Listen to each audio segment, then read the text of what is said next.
Oh, sorry, I just started the stream with me turning my back to the camera. But yes, hello everyone. We are back with another weekend of championship review action as a car pulls up outside my house. But I suspect it's a delivery for next door on Just Eats or something.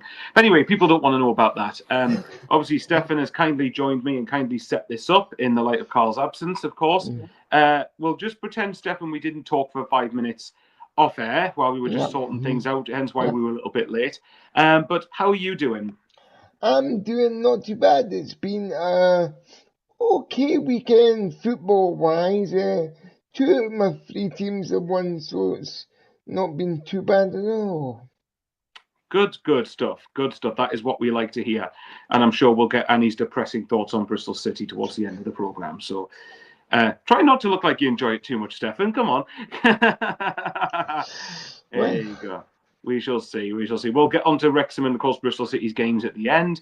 But yes, so let's kick right off into the weekend of the Championship. Obviously, we're not going to be talking about too much about Birmingham versus Middlesbrough because that game hasn't played yet. That is tomorrow night at the time of recording this. So we shall see whether Middlesbrough can try and stay pace with Coventry, or whether teams below Middlesbrough are going to have a chance of catching them.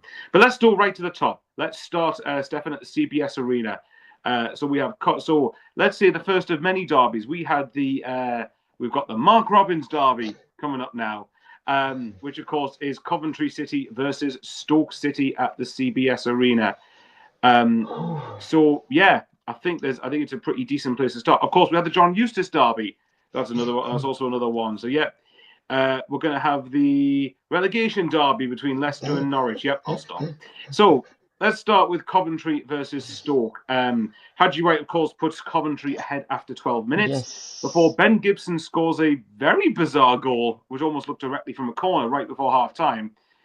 Stoke looked like they were going to hang on for a point until Stoke's keeper decided to have other ideas, try to come for a ball, which he then missed, and then Jack Redoni basically lobs it over him and it goes into the back of the net, and Coventry fans, I can only imagine, go absolutely crazy. Yeah. Stephan, I don't know where to start with this one. I think from Coventry's point of view, I think it's obviously, we'll get on to Stoke in a moment, but I want to highlight from Coventry's perspective, they've had a pretty productive week, I would say, because they obviously won yesterday. They won away at Sheffield United in midweek, of course, and then they ended up winning away at West Brom last weekend. And then before that, they beat Middlesbrough. So that's 4 wins in a row for Frank Lampard and the Sky Blues. And I can imagine that the worries about a potential wobble have well and truly gone now. Yeah, I think the wobble worries have definitely gone. If you ask me, yesterday it was a crazy game down at the CBS.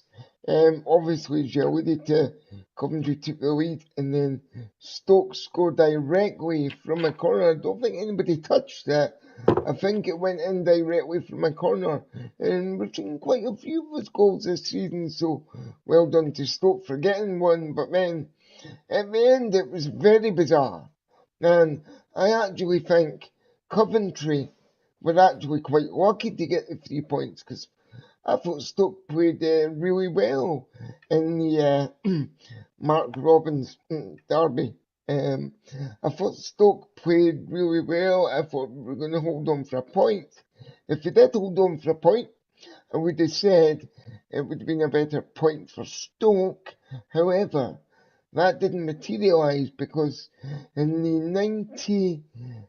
94th or 95th minute of the game, Jack Redoni said thank you very much for his gift wrap present, and then give Coventry all 3 points and sends the CBS into absolute delirium. So Coventry are in a rich vein of form again, as we knew they would be coming to the end of the season. And it's back over to Middlesbrough tomorrow to try and respond. I just think as well that, from all accounts, Stoke did give a good account of themselves. But I think what's good, and it's the cliche, we've all heard it 1,000 times. Sign of a good team when you're not playing particularly well and you end up winning the game. And especially one where you need to... Oh, there you go. Luna's decided to pick now to want attention. Luna, down. Had a live stream on my own channel earlier today, and the dogs wouldn't settle there either. But yeah, what I was going to say, I think from Coventry's point of view, obviously it's important. And these are the sort of games that, while they're not going to live long in the memory, the result is what is really going to live long in the memory at the end of the season if it ends up leading to an automatic promotion or a title even. I think as well what's good is that because Coventry, we said all along with Coventry that there will be a dip at some point. I don't know, Luna, man, get away. No, I think although we said Coventry at some point would have a dip, it was also important to make sure that dip didn't last too long, and that we ended up seeing kind of similar form to what they showed at the start of the season. And the good thing from Coventry's point of view as well is they've got a lot of leeway now in terms of the points. We're on 71 points, and I've said all along I think 90 points is a good target to aim for. Now they only need 19 points. You can, in theory, afford to have 5 wins and a handful of draws, and even 90 points might not even be needed, to be honest. But if you aim for that and you get close to it, you're very likely to win the league. So, I mean, I don't know what's more there is to say. I think Lampard. I think they've really one thing. A player I really did want to highlight for Coventry. And I think he's been a pretty key. From what I've got a mate of mine who's a Coventry fan, and he's been very quick to point out how influential this lad's been. And it's Onyeka, I think is it called, from on loan from Brentford in the centre of midfield. Frank Onyeka, yeah. It's players like that can make such a massive difference. I mean, and you look at the starting 11, like you look at the team that, particularly in the midfield, when you got Onyeka, you got Matt Grimes, you got Isse, you got Esse, you got Jack Redoni, Ephraim Mason-Clark. You know, there's a lot of really good talent within that team. And I think what's good to see is that signings like Onyeka can really make a difference. And again, it comes back to Coventry recruiting in a position of strength in the January window. No, it definitely does. It definitely does. And it just goes to show, I mean, we've got Kai Andrews on the Hibs from Coventry. Now, with the names you've just mentioned, Kai wouldn't get a look in the Sky Blues this season. But I know for a fact that when the season ends, he'll want to go back and test himself against the big boys, because let's be honest, we're going to make Premier League. It's just a case of who's going to join them out of the other 5 teams. Whether it's Middlesbrough and somebody else, or you just don't know. But Coventry's got a really good setup this season. The recruitment's been spot on. Lampard's management style suits them down to the ground, and they're playing with the style of champions, I think. Sorry, well, I'm having a wrestling match with the dog. But yeah, Luna, man, you pick your times, dog. But yeah, so I think what's also important about it is, I think it's very unlikely at this point for me that Coventry don't make automatic promotion. Even then, we're back to like 9 points clear of third place Millwall. Obviously, the caveat is Ipswich have 2 games in hand, but even if Ipswich won both their games in hand, Coventry are still well within the driving seat at this point. And at this tail end of the season, when you've got a quarter of the games left to go, that's a position I think they would absolutely want to be in. If I'm quickly looking at it from a Stoke City perspective, so obviously Mark Robbins, of course, will be bitterly disappointed to lose this game. But Stoke have only won once in February. Now, okay, to be fair, they lost away at Coventry. No insult by any means, losing away at the team top of the division. But when you look at it, they drew 0-0 against West Brom, the Hawthorns. Obviously under Eric when of course they still had Eric Ramsey, who's now since, of course, left. Obviously, they lost away at Charlton. Okay, they lost to Fulham in the FA Cup, fair enough. Drew against Leicester, but they were 1-0 up in that game, and they threw away 2 points, arguably, even though they rescued something late on. Beat Oxford, and then they've lost against Coventry. What do we make of Stoke? Because if you remember at the start of the season, they were really a team that was, I guess, a surprise. This sounds quite depressing from a Stoke perspective, but a surprise package in the Championship. But now, I mean, they're kind of sliding gradually back down to where they tend to have occupied since they've ever dropped into this division. They're 14th at the minute. They're 13 points above the bottom 3, but they're also, 10 points off the playoffs. And you know what? I wouldn't say they've just slid down the league. I would say they free fell down the league rather a rapid pace, because I remember at the start of the season we were saying, Stoke were going to be a surprise. They were playing really well. And we've just kind of had a fall from grace.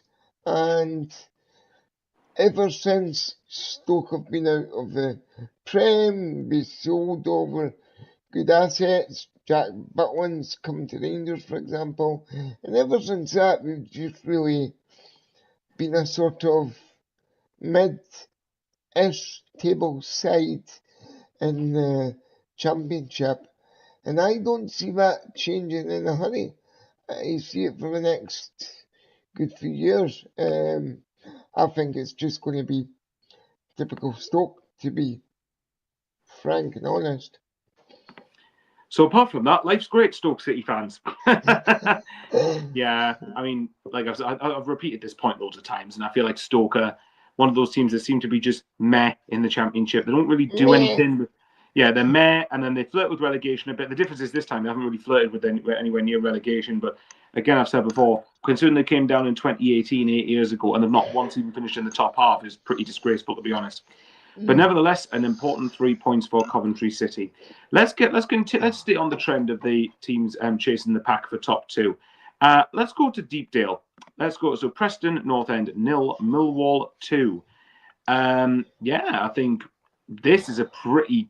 I think this just strikes me as this typical Alex Neil away performance where where away at, say, again, you're not going to want to hear this, but away at Wrexham, away at Millwall, these are the type of games that Alex Neil is tailor-made to win. They are tailor-made to win them, and I think it's so important. And I think these are the sort of wins that will, even if I still don't think Millwall will make top two, but they're in the conversation for it. They're only a couple of points off second, obviously, depending on what happens tomorrow night, Birmingham versus Middlesbrough at this time of recording. But with goals from, let's say Ryan Leonard early on in the game. And then who scored the second one? It was very, very late on. Is it Liam Cundle? I've got that wrong. Hang on. No, it's not Josh Coburn. See, this is where I should have really looked beforehand. Why on earth can I not find out who got the second one? Yeah, Luke Cundle. Sorry, I don't know why I said Liam Cundle. Yeah, so Ryan Leonard and Luke Cundle. So obviously, I think although obviously it's disappointing from Preston's point of view, for me, I think this is kind of an eye-catching win for Millwall in the sense that they've won away at a team that's generally been very good at home this season. Yep. You know what you're going to get from Paul Heckingbottom's side, as we've said loads of times. But I mean, you've got to credit Millwall. I think this is an outstanding 3 points for them. Yeah, I'm not as surprised as you because I know Millwall's got this kind of performance in them. I'll rephrase. I'm not surprised that they've won, but I think it's a really good statement. Then it's a good marker for them. 100% definitely is. They've been doing it at home all season to practically every team in the division, but to also do it on the road a few times as well is going to get you up in the promotion places. And Alex Neil, typical Alex Neil, he's made his team very, very difficult to play against home and away, and I really wasn't surprised that Millwall won yesterday, but I was surprised flipping over to the other side at Preston. I thought they would have put up more of a defensive team against Millwall at home because we all know how good Millwall are. And for Preston to be beat 2-0 at home surprised me because we know what a Paul Heckingbottom team's like, and for them to lose at home, that wouldn't have been very good. He would have taken himself out of the dressing room again, Stonewall guarantee it. But I reckon Preston will be alright, they'll bounce back, and they'll be in and around the playoffs coming this season anyway.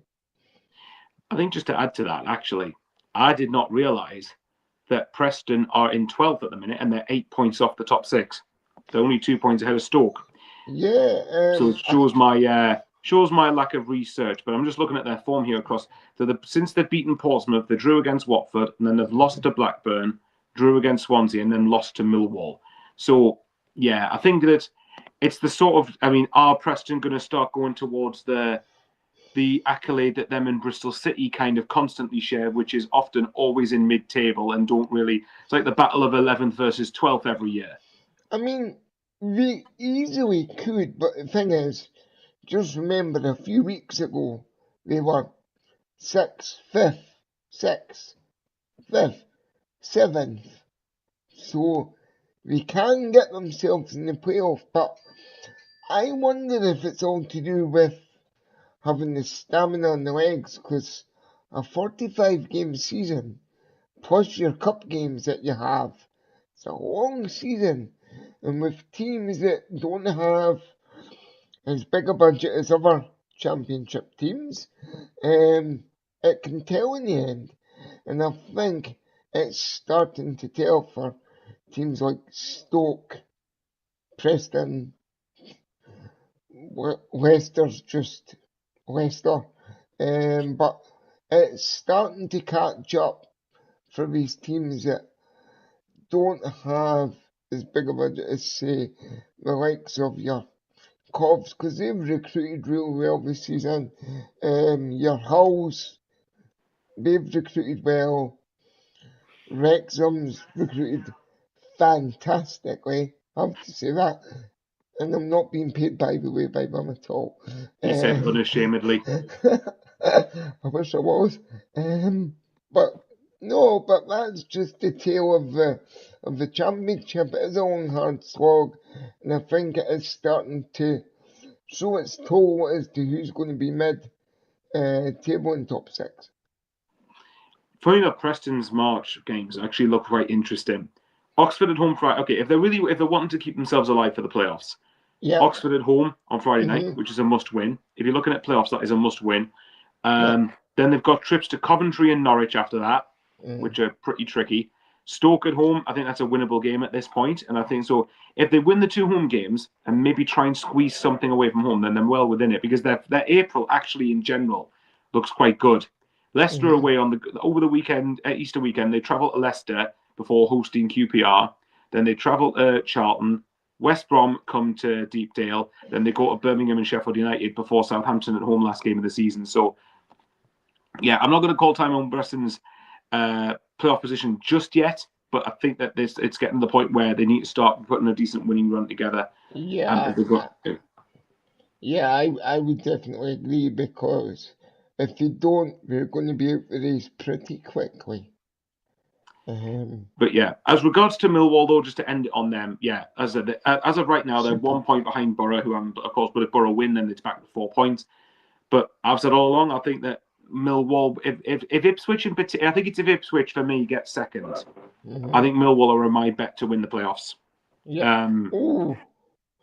So hold on, you heard it here first.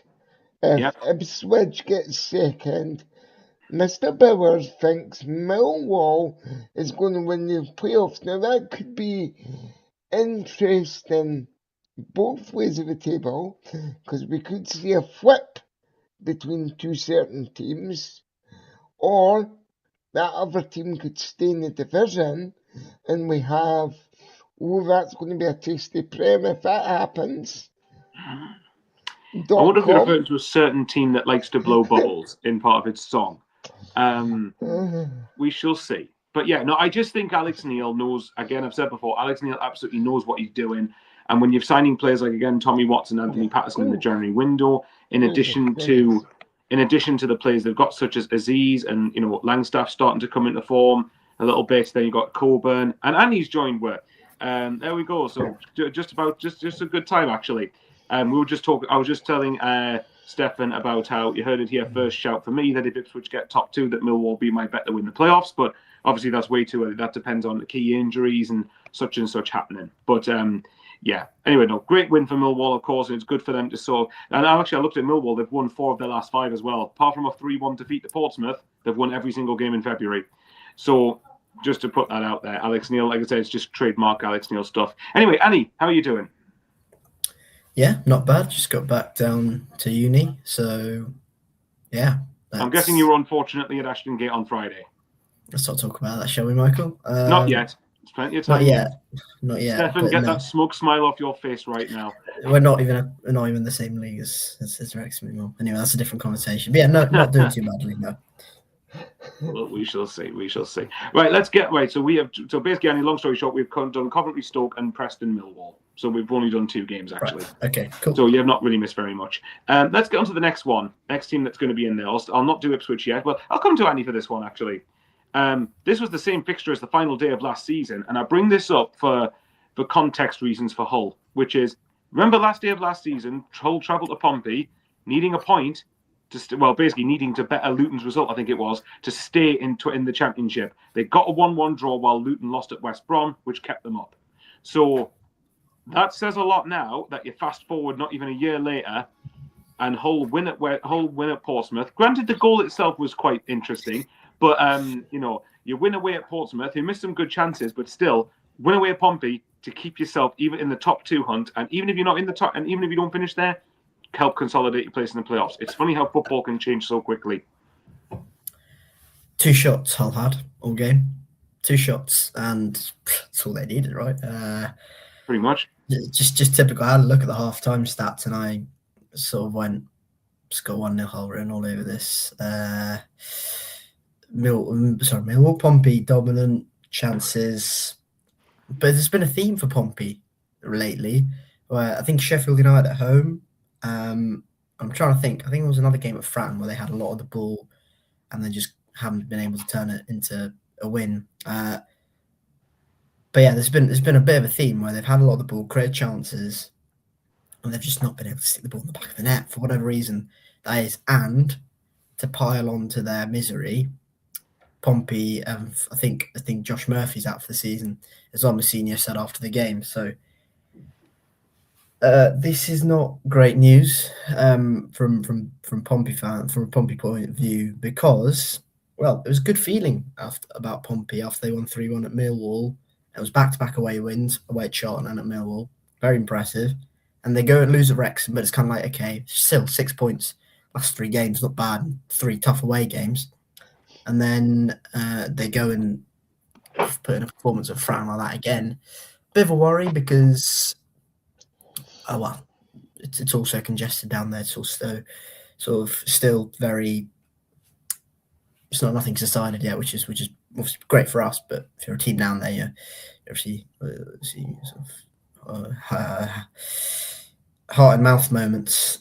But no, that's a really poor one from a Pompey perspective, because they could have easily got something. But Hull are just so clinical, and the goal itself is such a mess. I mean, they make 2 huge errors. Pompey. I think it's Adrian Segic who commits both crimes in that occasion.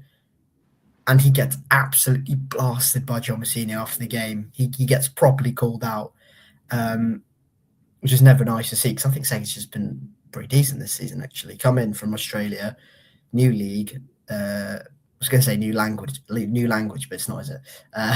But, adapting to England, adapting to the physicality of English football, I think he's been all right. So, yeah, for him to get absolutely called out like that, not great from Pompey, because they need some results. And I think they've got an away game at Blackburn coming up soon, if I'm not mistaken. I'll double check that, but I think you are correct. If it's not the next game, it'll be the game after. Yes, it is the next game. The next few are Blackburn at Ewood Park. Then they have 2 home games, one against Swansea and then one against Derby before the next international break. Yeah, they'll be circling Blackburn away, because Blackburn, I'm sure we'll talk about in a minute. But yeah, not in great form. But terrible for Pompey. Not disastrous, but not great.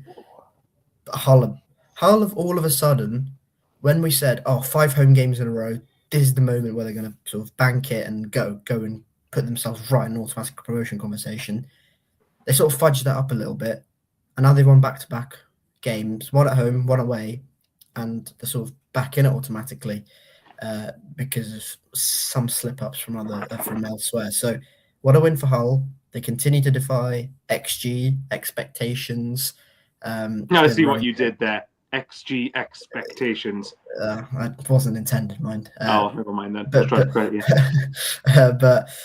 no, there's been this running joke all season of Hull sort of bottom 6 or something in terms of XG, but are just incredibly clinical. Matt Crooks with another goal. I'm sure Pompey fans are sick of the sight of him.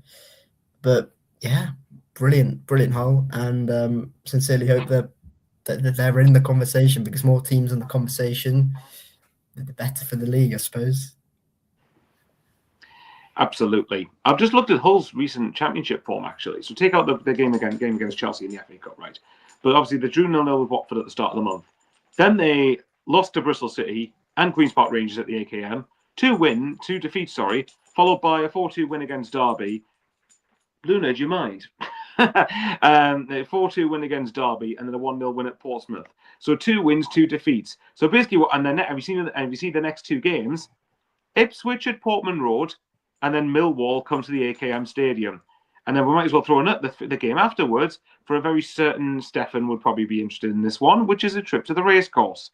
So their next 3 for me will really test their automatic credentials, because at the minute, mathematically, they are well within it, Stephan, but the next 3 for me are very, very telling fixtures. Yes, indeed, I would completely agree with that.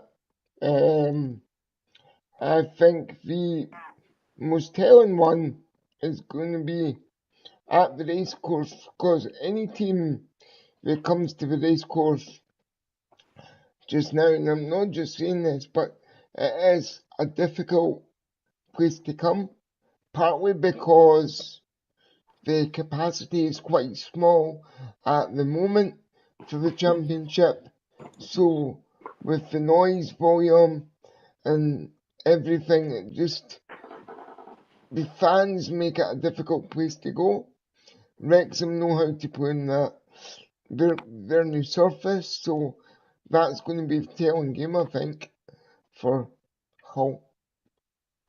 Completely agree with you. Just quickly, sorry, just for balance. After those 3 games, they go and then play 3 of the bottom 4. Sorry, it's like Oxford and Sheffield Wednesday, I think, immediately after that. Oxford, Sheffield Wednesday, and West Brom, I think, is the first out of those 3. So yes, 3 difficult games, possibly sort of 3 season-defining games, but also some looks like at the moment very favourable fixtures after that. But then again, you wouldn't be surprised with Hull if they win the next 3 and then lose the 3 down to the bottom. They'll lose to like Sheffield Wednesday at home and then beat Millwall and Ipswich or something stupid like that. Like, why is it Wrexham away has got 1-0 Hull written all over it? Oh, just stupid old Hull. Stupid old Hull, yeah. We'll wait and see. I know Stephan's going to certainly be hoping. I am wildly wrong on that. I wonder why, though. Yes, I can do that as well. Right, okay. Let's get onto the team that is currently occupying. Is it 5th? I think they're in now. No, sorry, 4th. Ignore me. They're joint with goal, obviously with Hull, but obviously goal difference is different. So Stephan, I'll come to you. Ipswich 3, Swansea 0. Anis, I'm sure that Annie's going to want to say that Anis Mehmeti scores after a few minutes. La la la la la la la la la. Mehmeti obviously gets an assist later on in the game. I'm so horrible. Then Ivan Azon, however you call this and however you pronounce his name, puts Ipswich 2-0 up with right before half time. George Hurst through an Anis Mehmeti assist. And thank you, Mr. Lansdowne. Ends up helping Ipswich seal what on paper looks to be a comfortable result, Stephan. I would say it was fairly comfortable for Ipswich yesterday. We know that Swansea are hot and cold this season, and it just goes to show Swansea were playing a year 1 parachute team, and the parachute team won. I think Mehmeti, sorry Annie, he had a really good game yesterday. From what I saw on the championship highlights. I bet Annie's kicking himself now he's actually gone from a Bristol shirt, because I really think he's... Every time he says Bristol, my heart just... I know, I'm getting a bit late. Right? Come on, Stephan. It can't get you to say Bristol City instead of just Bristol. Can't go on like this, can it? All right. It can. Can, but it won't. So I think with Mehmeti leaving BC, Bristol City, I think they've cheers. I think they've kind of they've let one of their star players go basically, along with a few others, and they're just flourishing with their new teams. And Mehmeti had a really good game for Ipswich yesterday. In my view, if I was there, I would have given him player of the match, but I wasn't. But it just goes to show that Swansea are on that cold sort of dip again, but I'm sure they'll come back. But Ipswich thoroughly deserved the 3 points. Annie, what do you make of it from a Swansea City perspective? And obviously, throw you have your 2 cents on Ipswich as well if you wish. Yeah, we know kind of the struggles away from home compared to their form at Swansea.com. They're much better at home. So, no, it's not a shock. They've gone and lost at a team who I think have won 10 out of their last 11 games at Portman Road and lost so convincingly as well. Anis Mehmeti has made an impact at Ipswich, which I really wanted to succeed. So, yeah, fair play to him. I mean, he's been brilliant this season for 2 different clubs. He's made an impact, scored at Wrexham, and obviously goal and assist here as well. I think he's close to 20 goals and assists overall, which is brilliant going for Anis. So, yeah, he looks like someone who's going to play on that left-hand side. You've got Nunes in the 10 now back because that's where Mehmeti was playing because Nunes was injured. You've got Nunes in the 10, you've got Mehmeti on the left, and you can build off that. And I think Ipswich have got 2 sort of positions nailed down in that front 4. And if you remember at the start of the season, obviously Philogene is still not there because he's injured. Jack Clark's still not starting. You've got you had that front 4 at Ipswich to start the season, kind of going as low as so many players. You've got Casey McAteer, you've got Sandra Eggley, you've got Nunes, you've got Simonics, you've got Akpom, you've got Jack Clark, you've got Jane Philogene, you've got Yvonne Azon, you've got George Hurst. You've got so many quality options. It was just about finding a way to mould it all together, and I think McKenna has finally done that. They've got back-to-back wins, back-to-back clean sheets, which you can't ignore as well. Tough place at Watford, and then obviously a good win against Swansea.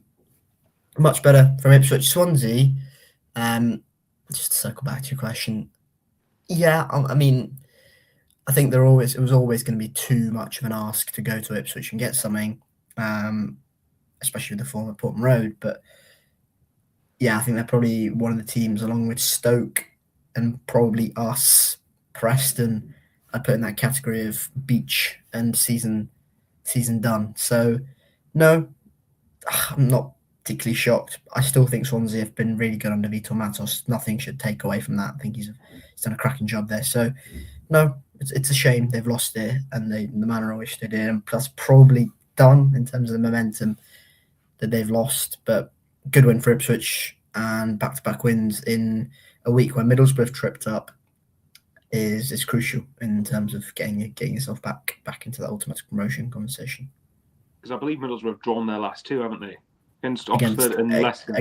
Literally 2 of the bottom 3. So you're 2, at home as well. So the teams that you'd expect them, if any Ipswich fan would have said, surely they get 6 points out of that, or at least 4.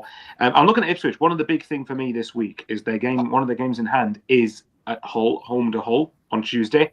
So that's obviously a huge match in the sense, not only for Ipswich, but obviously for Hull as well. But for Ipswich's point of view, if they're wanting to make do with getting second, then that's a game you have to be getting something out of. And the fixtures this month, we've got home games against Hull and then Leicester, and then you follow it up with trips to Stoke and Sheffield Wednesday, and then obviously on the 21st of March, which is another massive one, you've got Millwall at Portman Road as well. And obviously Alex Neil, particularly with Millwall, has got them going, and especially started getting some key results away from home. But yeah, and they've still got to play the derby as well, so that's an added at Carrow Road. So that's an added. And just to add another one as well, they've got to go to Southampton as well. Yeah. So this is not an easy. Plus Borough at Portman Road as well. Yeah, they've got quite a few key fixtures between now and the end of the season. We've only got Hull and who's the other one? Hull and Millwall and Southampton and Norwich away and Middlesbrough at home. Not many key games at all, mate. And obviously Pompey away still got to be rearranged in all this as well. They've got fixture congestion as well. But they have the team to cope with it, I think. Yeah, if there was any squad in the division that could cope with congested fixtures, it'd probably be Ipswich, because you can just drop players in and out, and there wouldn't be too much it'd still be high quality, and there wouldn't be a drop off in quality, really. So if there's ever a team to do it this season to cope with that, it'd be Ipswich. Should be Ipswich anyway. You would think so, wouldn't you? You would absolutely think so. Right, let's go towards down the bottom end, because obviously we can talk about the playoff race, but obviously we'll talk about Southampton like before Wrexham and all that, just sort of link it towards you guys. But let's quickly talk about the game at Loftus Road, or the something Prince Stadium, whatever it's called. To me, it's Loftus Road. They change that many stadium names all the time that I keep forgetting what's called what. But yeah, Stephan, Queen's Park Rangers 0, Sheffield United 2. Callum, now blame the commentary team on the EFL highlights if I'm wrong here, but I believe Callum O'Hare's got his 9th goal of the season from what they were saying, and obviously, and then Tyrese Campbell. Obviously, yeah, QPR played themselves into a bit of a hole there with that, but credit the finish for it. But you got to say, I mean, and I actually looked this up. Sheffield United have won 4 of their last 6, and they actually played quite well. Just to mention them in their defeat to Coventry in midweek. Very unlucky not to get at least a point out of that. Mm-hmm. Sheffield United, okay. I mean, how many points are they off the playoffs? Means you're on 57. 6, 9 points. 9 points. So it's still quite a bit to do. Obviously, and he's mentioned loads of times with Sheffield United, it is the traffic of teams in there, but it's not impossible. But Sheffield United are starting to tick along nicely, and at the very worst case scenario, given how they started the season, they're at least starting to pull away from the bottom end of the table at the very minimum. Yeah, I mean, let's be honest, how we started the season, even if we don't make the playoffs, I think consolidation after the terrible start we had to the Don't season. say that, Chris Wilder. He hates that word, apparently. I think we'd be happy to consolidate in the Championship. Yes, they can make a realistic push for the playoffs. If you get in the playoffs, can I see them winning the playoffs? No. But I think yesterday's performance was fairly comfortable. It was fairly astute. It was a typical Sheffield away performance, and Chris Wilder was happy at the end. A really nice goal from Tyrese Campbell. Did nothing away. That was the goal of the game. And Julian, Stephan and QPR, well, they needed to win to keep their playoff hopes alive for me, and they didn't. So, I think mid-table at best for QPR coming this season. Just want to ask from Manny's point of view on QPR, and again, obviously, feel free to talk on Sheffield United if you wish to, but I think it was where there's a quote here from Julian Stephan I do want to highlight. So basically he says, tough result, tough performance, yada, yada, yada. I'm disappointed conceding the goal so quickly in the first half. This is the key bit. We didn't start the game like we expected to in terms of aggression or intensity. It was better in the second half, but we didn't succeed in creating strong momentum. Now, obviously, to be fair, QPR did score a goal in the second half that was disallowed. From what I could see on the highlights, but again, the angle isn't great. It to me did look the right decision in terms of offside. But what do we make of QPR? Because remember we've said that like QPR tend to be if there's a team that's very up and down for me, it is QPR. And I've said this, they did this last season under Cifuentes where it was basically like one really good run of form was sandwiched in between 2 piles of run of form. So whereas right now, again, similar to what we were talking earlier about what me and Stephan were saying earlier about Stoke, exactly the same position. 13 points above the bottom 3, but 10 points off the top 6. Are QPR in danger of kind of petering and meeking out towards mid-table or bottom half? I think they're pretty much already there. I just don't see a team that's way too good to go down, first of all. And I see a team that's not quite got it in terms of the consistency and the performance levels to go and really make a push for the top 2. So yeah, I think they're already probably there in terms of that petering out into nothingness. So yeah, I think you're already probably in that situation with QPR. And again, I think they've got some good players. They went on a sort of 2 mini good runs this season, kind of good runs mini-ish good runs. I think they went on really good one after they lost 7-1 at Coventry, and then sort of late November to late December, so basically a month, they went on a really nice run, and then it sort of petered out ever since. So yeah, I don't know, frustrating, I suppose. Only Middlesbrough and Birmingham coming up next for them. 2 easy games. Yeah, good luck with those. Good luck with that. No, that's a. If it wasn't, I think if it wasn't in your mind already, I think that's probably done for Rangers. For Sheffield United, all of a sudden, you're 1 point off the top half, you're 2 points off 10th place, you're 3 points off 8th, and you're starting to look at a couple more wins, just a couple more wins in a row, back to back, and you're really in that conversation, aren't you? Because at the moment, they're 9 points off Wrexham. Wrexham have formed a little bit of a gap. So Southampton, they formed an even bigger gap to Derby, 6 points to the Rams, and then obviously 9th in Watford as well. Sheffield United can just win a couple of games. I think they've got Wrexham at the racecourse, not the racecourse, at home, maybe, potentially. Yeah, they do. They've got Wrexham at Bramall Lane in this month. So this has to be crunch time. They've got West Brom at home next up. They've got Norwich away. They've got Birmingham away. That's a direct head-to-head. They've got Wrexham home. That's direct head-to-head. They've got Swansea at home. So this is a chance for United to put a back-to-back, 2 more wins together, 3 more wins together. Where can that momentum take you? But for QPR, I think that's, if it's not done already, it's probably season over, I'm afraid. Yeah, I would probably echo all those sentiments. Yeah, absolutely with that. All right, let's go on to the next couple of games. So let's see how we've got. I'm trying to see how many we've done. So we've done Portsmouth, Hull, Coventry, Stoke, Ipswich, Swansea, Preston, Millwall, QPR. I've also got 6 more left to do. Let's get to attention towards the bottom end of the table. So Annie, I'll give you first choice. Do you want to go with, because these are pretty bad. Let's go to the Kassam actually. There's 2 different narratives here.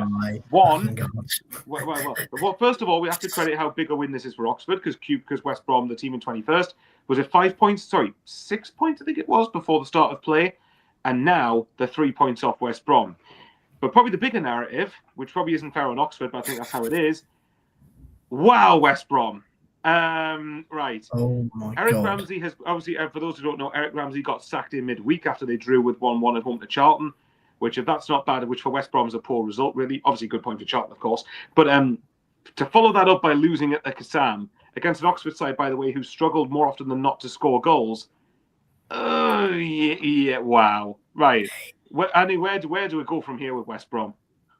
Mate, they handed them those 2 goals. I was like 2-1, right? They must have scored at least one after. They handed those 2 goals to them. Oh, that second goal is appalling. Defensively, from the back line is terrible. Not from a set piece. Will Lancashire, man, just gets ahead of everyone, and then Max O'Leary for that second goal. Good God, what's he doing? Just staying there? He's got to come and get that. James Morrison, incredibly emotional after the game. Obviously, he's the interim gaffer. And he's been there at West Brom for ages. I think he's survived quite a few. I think I remember James Morrison. Is it playoffs? Darren Moore got sacked, and then they played a playoff semi-final against Aston Villa. Yes, and I feel like he was there. He was the manager for that.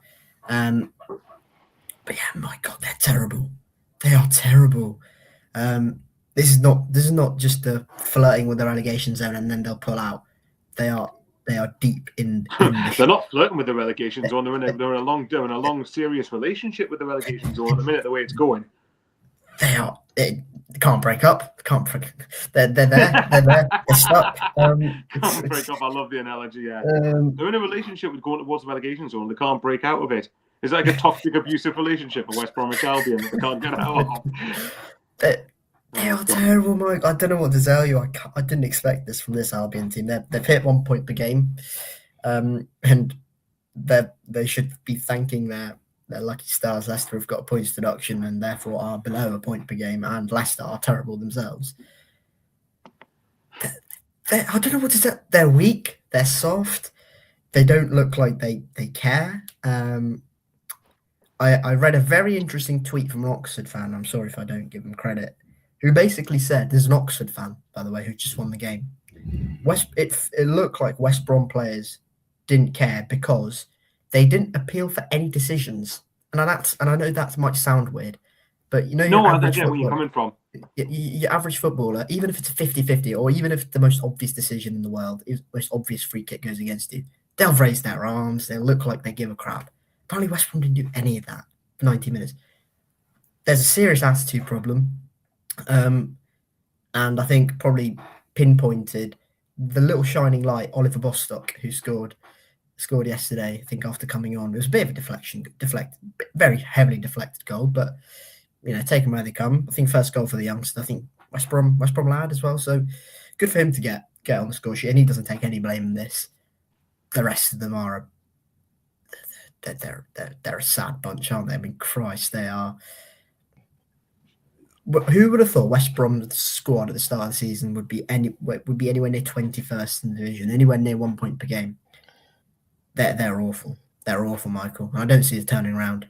They've just lost away at Oxford in a direct head-to-head. When the pressure's on, they've conceded 2 set pieces, and they've just sort of gone, "Hi, here you go, Oxford," and handed the game on a plate. To be fair, could have got something from the game.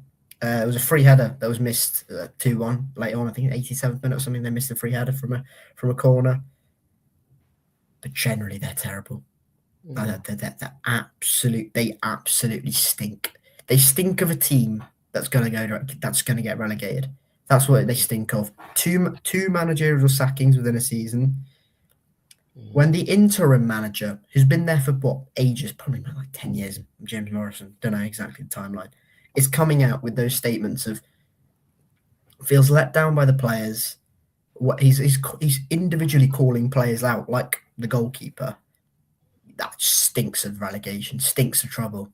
And similar to Leicester, I think we've got to have a conversation about those West Brom players' attitudes. Are they, if you chuck them in a relegation battle, are they going to be sort of well equipped mentally? No. Technically, footballing wise, they should be nowhere near it, right? On paper, but up there, are they up for it? No. And I have to tell you, I'd prefer to have Matt Bloomfield in my dugout rallying my players on than, I don't know, whoever, or Gary Rowett sort of make it really defensively strong, even if he has Leicester players, rather than what the attitudes of those Albion players and those Leicester players are. In summary, I am every day, every defeat, I am getting closer to they're the ones that are going to get caught in this, and it's all down to them. This is not unlucky. This is not, they've been caught in a shitstorm. They are genuinely terrible, and they deserve to be where they are. That's the be all and end all of it. Do you know when their last win was in the Championship? I don't want to guess. They haven't won a game this calendar year so far. Their last victory was the back end of December, a 2-1 win at home to QPR. And I think your point about, and actually I think what the biggest thing about all of this is, they've actually, as Oxford does, can't understate how big a win this is for Oxford. But from West Brom's point of view, and we will give Oxford their due course in a second to be balanced. But for me, you've got to remember that Oxford looked not dead and buried, but they looked like they were drifting towards 23rd. West Brom have just breathed life into Oxford's season, effectively. And from West Brom's point of view, that is an absolute disgrace. So I'll read you the results since the start of the year in the Championship. Obviously, they beat Swansea on penalties in the FA Cup, but I don't think anyone West Brom fan gives a hoot at this point about that. So on New Year's Day, they lost 1-0 away at Swansea. They lost 2-1 away at Leicester.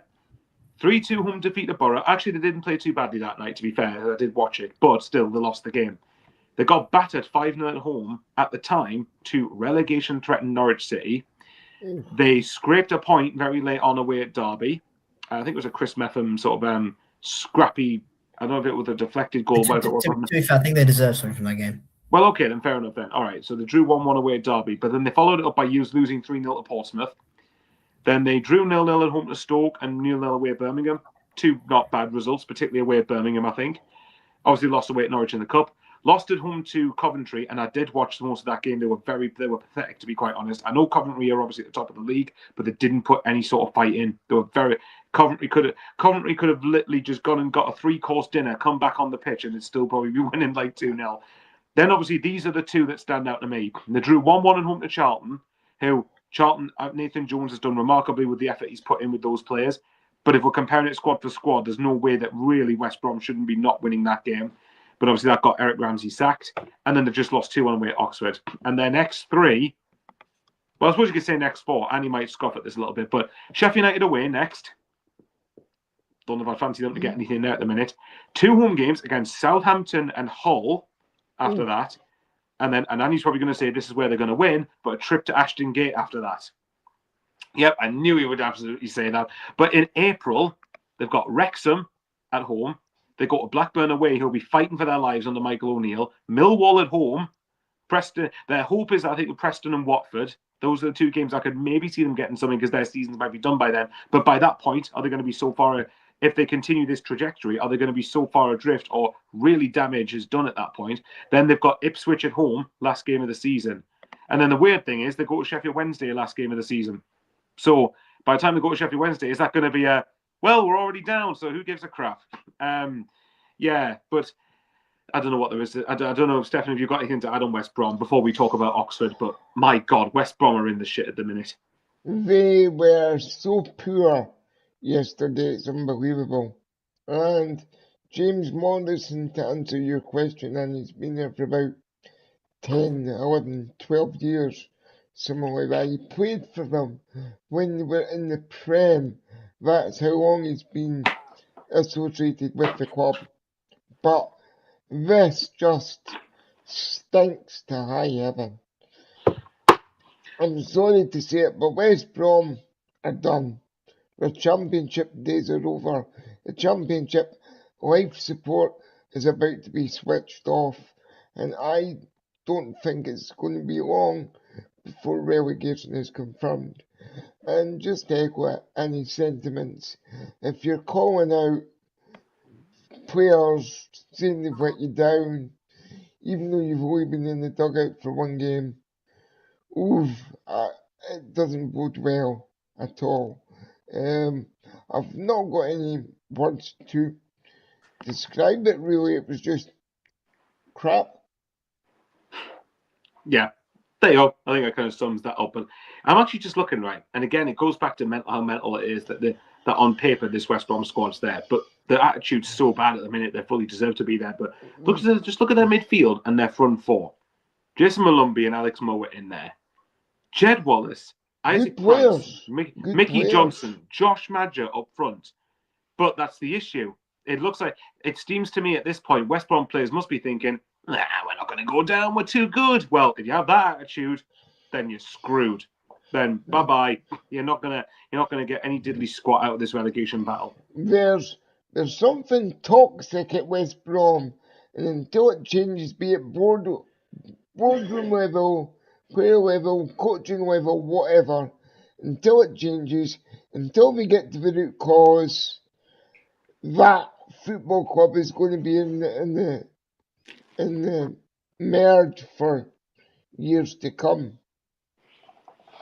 Yeah, but I mean that's also another issue because ever since Carlos Corbrand's left, they've just been directionless and rudderless. This is it. You know, and again, I said earlier, it makes you appreciate how good a job Corbrand did. Of course, yeah. You know, and let's not forget that West Brom, you would argue, as a club should be competing towards the top end of the championship, but obviously anything far from it. Ever since Corbrand's left, Tony Mowbray didn't work. Then you had who was the next one? Ryan Mason didn't work. Eric Ramsey didn't work, clearly. And where the hell do you go from here? Maybe get Big Sam back. Who knows? Get him out of retirement. Who knows? Maybe what's his name? Russell Martin. I know. I'm just going to say, if they get him, then I'll say congratulate. Well done, Leicester. You've officially stayed up, and you don't even have to be that good. I was just going to say, you could get Neil Warnock, but he's just gone and joined Torquay, hasn't he? For a game or something? But he's not going to take a step down at this point, is he? Sorry, what? Imagine that being described West Brom as a step down. Obviously, that's Neil a joke. Warnock's at Torquay. Yeah. As manager. Wow, crazy. Right, but let's give Oxford some of their plaudits, because although the tension obviously mainly is on West Brom, Oxford and he deserve just as much mentioning here, and how they deserve to win the game thoroughly. And it's breathing a bit of life back into their season, really. Where I think, although I said earlier, I think they were in danger again, not being cut adrift, but they were starting to. If they didn't win this game, then you get the impression time's really starting to run out for them. But they've won 3 points off 21st. Yeah, Matt Bloomfield's got 2 wins, and both have been head-to-heads, haven't they, against Leicester and West Brom? And that's brilliant. That's exactly what we want. And they've also got quite a few draws, 0-0s in there. QPR, Coventry, Middlesbrough, Bristol City. So yeah, it's actually pretty decent from Matt Bloomfield. But now he needs to go and win some games against some mid-table teams and really sort of push the issue. I think when we talked about Oxford in the last couple of weeks, we've kind of said they need to win some games. Just maybe 2 wins in 3, 2 wins in 4 even.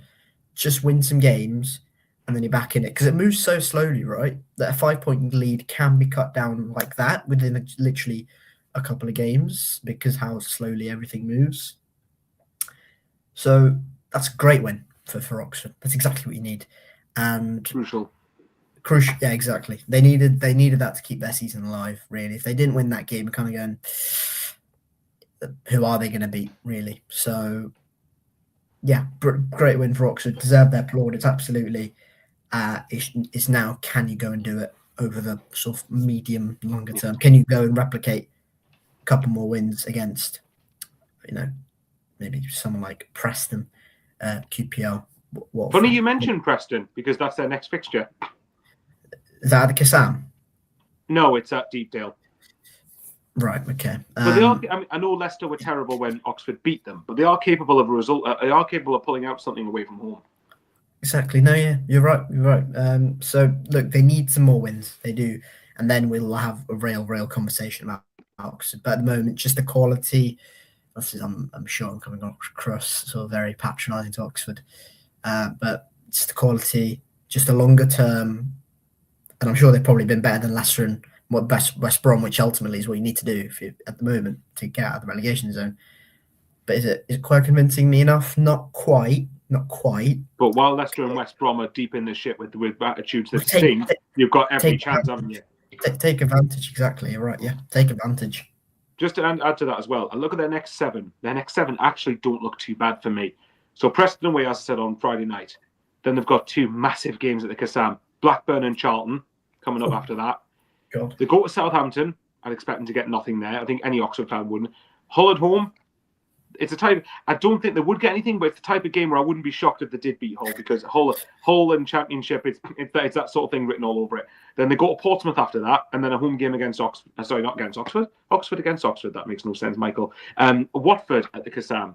So just to reiterate, so Preston away, Blackburn at home, Charlton at home, Southampton away, Hull at home, Portsmouth away, Watford at home. Well, I've got that right. So after they play Preston, I think it's 4 out of their next 5. Hang on, let me double check that. 3 out of the next 4. 4 out of their next 6 after Preston are at the Kassam Stadium. And with the exception of Hull, they're all against either mid-table or, well, I don't know whether you count Watford as mid-table at the minute, but either mid-table, Watford could be by that point, potential mid-table, and then you've got Blackburn and Charlton, who are teams that Oxford will be feeling at home we can beat. That's 3 head-to-heads as well. Blackburn, Charlton, and Pompey. Yep. So 3 teams in around you. So if you can win at least say 2 of them 3 and then not lose many of the others, then especially if West Brom and West Brom at the minute, you don't see either of them starting to really pull. I mean, obviously, look, West Brom and Leicester, law of averages they will pick up some points, but at the minute it doesn't really. Oxford got to play Sheffield Wednesday at home still. Yes, that's their last home game of the season. I'll double check that. Right. Okay. So you're certain it is. I'm not trying to be disrespectful, you're putting 3 points on there, aren't you? Yeah. And then you're kind of looking. Because after Watford at home, they go to Derby, then they host Wrexham. Now, by that point, Wrexham, for me, if they're in the point where they're secured playoffs, right. And this isn't a dig at Wrexham, by the way, Stephan, because we did the same thing last season. Your players' minds tend to go towards, even if you're giving everything, you're going, Do you want to go in full-blooded with a tackle in case you get injured for the big games in the playoffs and stuff like that? It happens. If you guys are comfortably in the playoffs at that point, but you're not going to make top 2, that's a game Oxford will target as we can get something out of that. So at the time that they play Wrexham could be big for them. Depends what their Wrexham situation is, though. If both of them are playing for something, I'd expect Wrexham to win that game. But but Sheffield Wednesday. So that's what I mean. So when you've got Blackburn at home, you've got Charlton at home, Pompey away, Sheffield Wednesday at home, and then even in other theories like Preston away, mid-table at the minute. Watford when they play them could be mid-table. Wrexham at home, Wrexham could be secured in playoffs by that point. Millwall away even last day of the season. That could be Millwall could be right. Let's make sure that we don't first and foremost make sure we're fit and ready for the playoffs. So I'm with you. I'm not fully convinced yet of Oxford staying up, but they're not doing this. They didn't do themselves any harm whatsoever by winning yesterday, and that's going to be the result that keeps. And that's all you get. No, that's all Oxford can be expected to do at the moment. So, long story short, Oxford are probably the ones who feel the most optimistic about their chance of staying up out of themselves, West Brom or Leicester. So.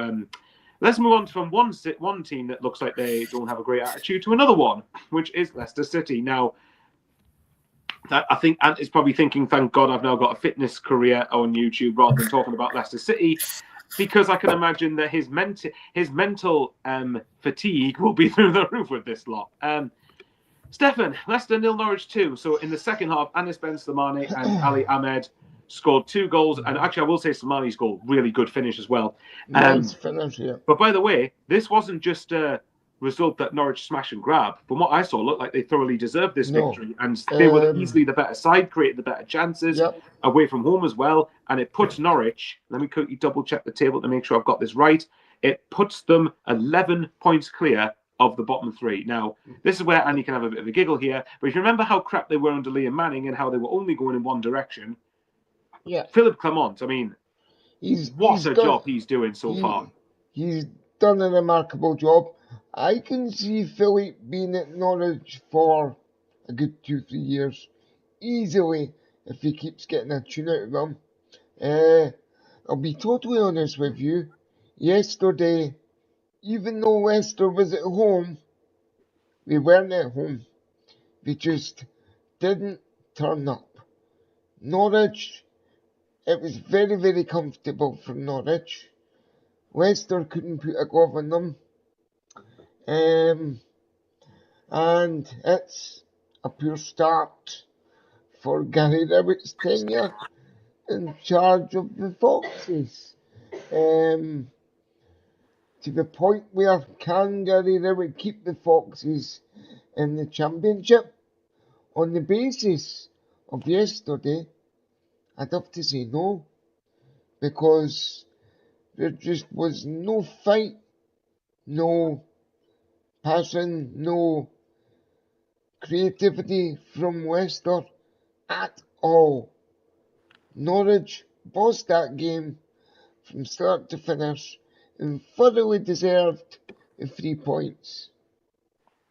Just to put in the, if you take much into XG, but I want to mention this. So it's at home, where Leicester have 0.46, Norwich 1.54. 3 times as much expected goals as what Leicester did. Touches in the opposition box is nearly double for Norwich. Goalkeeper saves, Stolashek had to make 6 keeper saves in this, and actually made a few decent saves. Actually, if it wasn't for him, they could have won by more.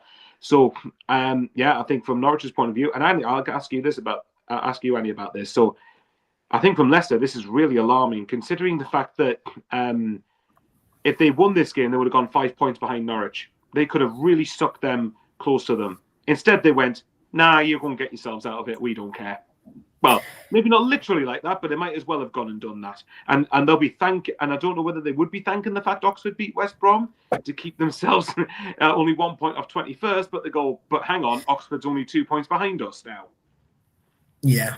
No, this is same points, I suppose, as West Brom. Shouldn't be down there. No, they've got points deduction, but 6 points still. You should not be down there. Leicester City, and they're there because the players are just not turned up to. Yeah, Norwich very well deserved. Obviously, we know how good they've been under Philippe Clement. The Clementism has arrived at Norwich, so they're brilliant at the moment. Really nice goal from Slimani. I think he's a Coley. He sort of takes the ball around and then whips it into the near corner, doesn't he? Where you Beautiful.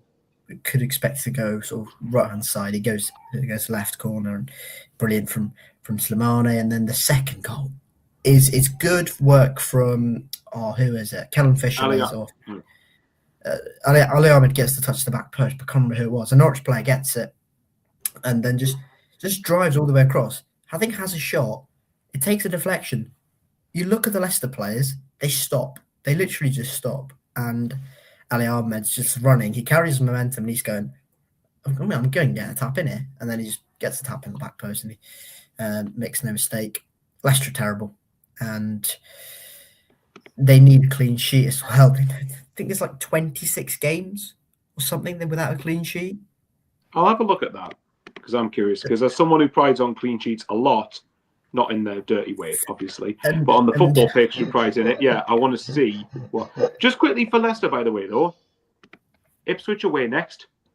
That's nice and easy, isn't it? Yeah, 3 points. Then, of course, you've got Bristol City after that, and then QPR at home. That will be 3 points. That will be 3 points. I remember that. For Bristol City, yeah, probably. All right, yeah, sure. Right. Yeah, you've walked into that one, mate. Either way, that I suppose they'll be hoping you lot beat Port Vale because then you'll play us 2 days literally before then. So it'll be like no, it'll be on the Wednesday, won't it? It'll be on the Wednesday. I mean, you think so? Yeah. No. If we win against Port Vale, that will be moved. The Leicester game will be moved to the Wednesday, definitely. I mean, we're not going to go Sunday, Tuesday. That would be ridiculous. No. So no, yeah. But still, even then, Leicester have got a couple of home games, as you said. Us, QPR, 2 teams who are going to be on the beach. I think Swansea at home as well, possibly.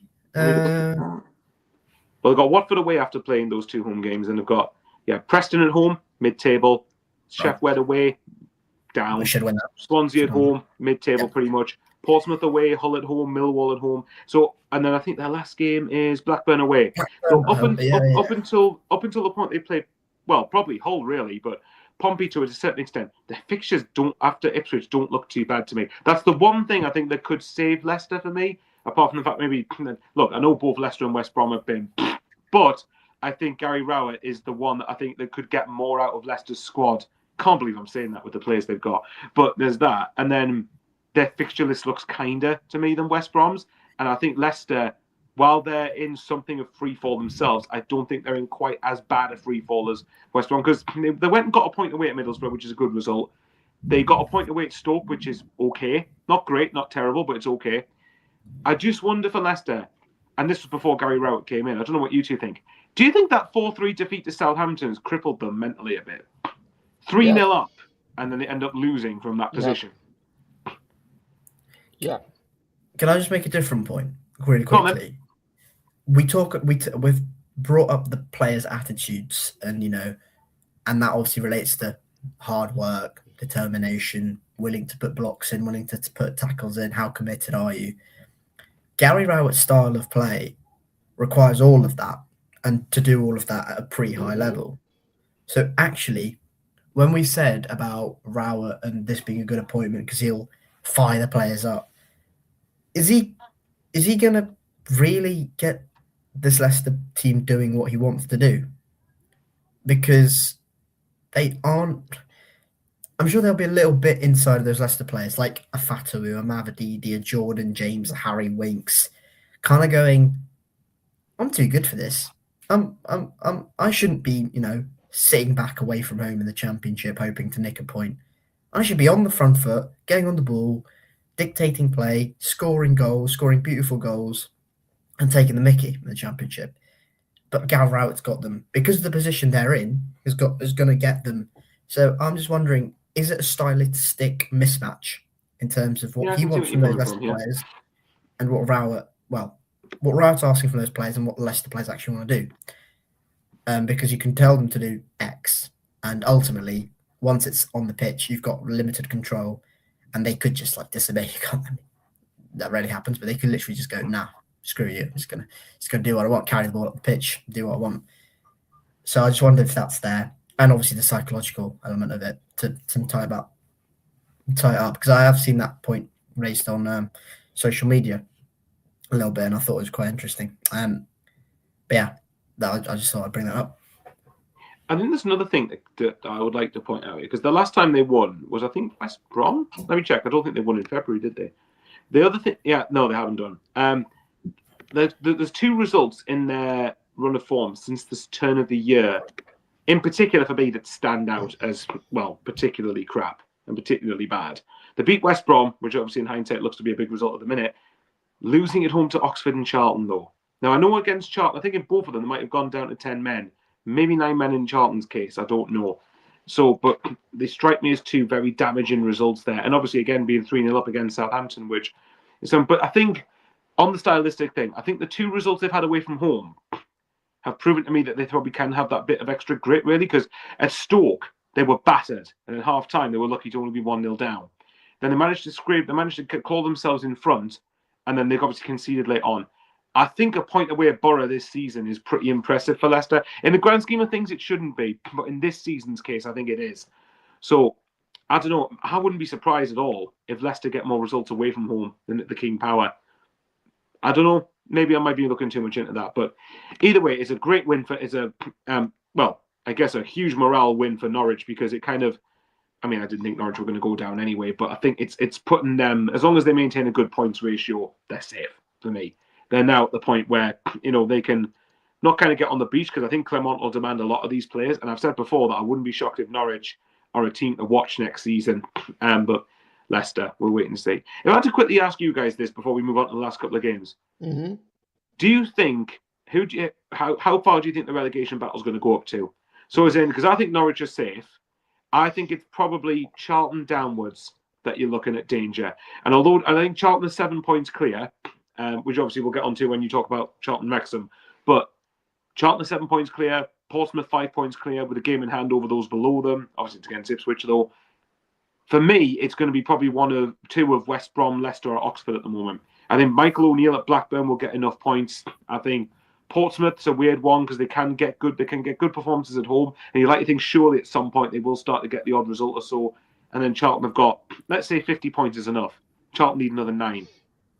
So I don't even think that, because you look at Leicester at the minute and they've got 34 out of 35. That's under a point per game. So, and you really see Leicester just going? Actually, I say, can you really see Leicester just winning 3 out of their next 4 games? We should be able to, but at the minute, with the mentality of it, probably not. You could see West Brom doing a similar thing as well, where they just go on 5 games of, I don't know, 9 points, and they just gradually build up. But at the moment, I'd probably say Pompey are just about in it. And then you're looking down from there to Oxford, obviously. So you're talking 3 from Blackburn, 2 from Blackburn, West Brom, Leicester and Oxford then? And Pompey. Just about. Pompey just about. Okay, yeah. I thought you meant Pompey, they were just out of it, but go on. No, but if Pompey win, I think two games and a draw, they're fine, aren't they? Probably. Maybe a couple more draws in there. You think so, wouldn't you? 3 wins and a draw and they're safe, aren't they? So, mind you, I will say Blackburn versus Portsmouth's the next fixture for both teams. Would you be surprised if that's a draw? Would you be surprised would both teams accept that, do you think? I think so. I think they'll probably go, right, that's Pompey, fine. especially being away, I think would take that. I think both teams kind of go, right, we'll take that, keeps us moving, point closer. We're kind of similar neck and neck in the league. Can we both win a couple of games from now? I will say, just to add a bit of balance on Portsmouth, though, actually, hang on. They've got a couple of really tough-looking fixtures in the back end of in April, particularly. Although I think they'll be safe by then. Norwich away. I think Clermont's got a really big tune out of these players. Middlesbrough at the Riverside, Coventry at the CBS.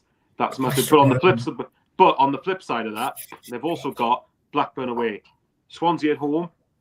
Okay, Derby are competing for top 6. QPR away. Then I think it's Oxford at home, which is massive. Leicester at home, big head-to-head that. And then obviously Stoke away, who at that point could be by mid-table.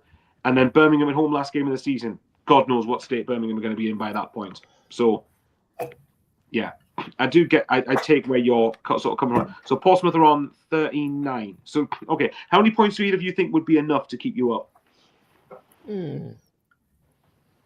I think optimistically, as in on the high side, 48, let's say, let's say. But again, it becomes harder to win games as the season goes on. Yeah. But there's also the other flip side of that, where you're going, relegation threatened teams to kind of start winning games and put some more effort in, put some more, Especially if you're playing mid-table sides who at that point are on the beach mentally.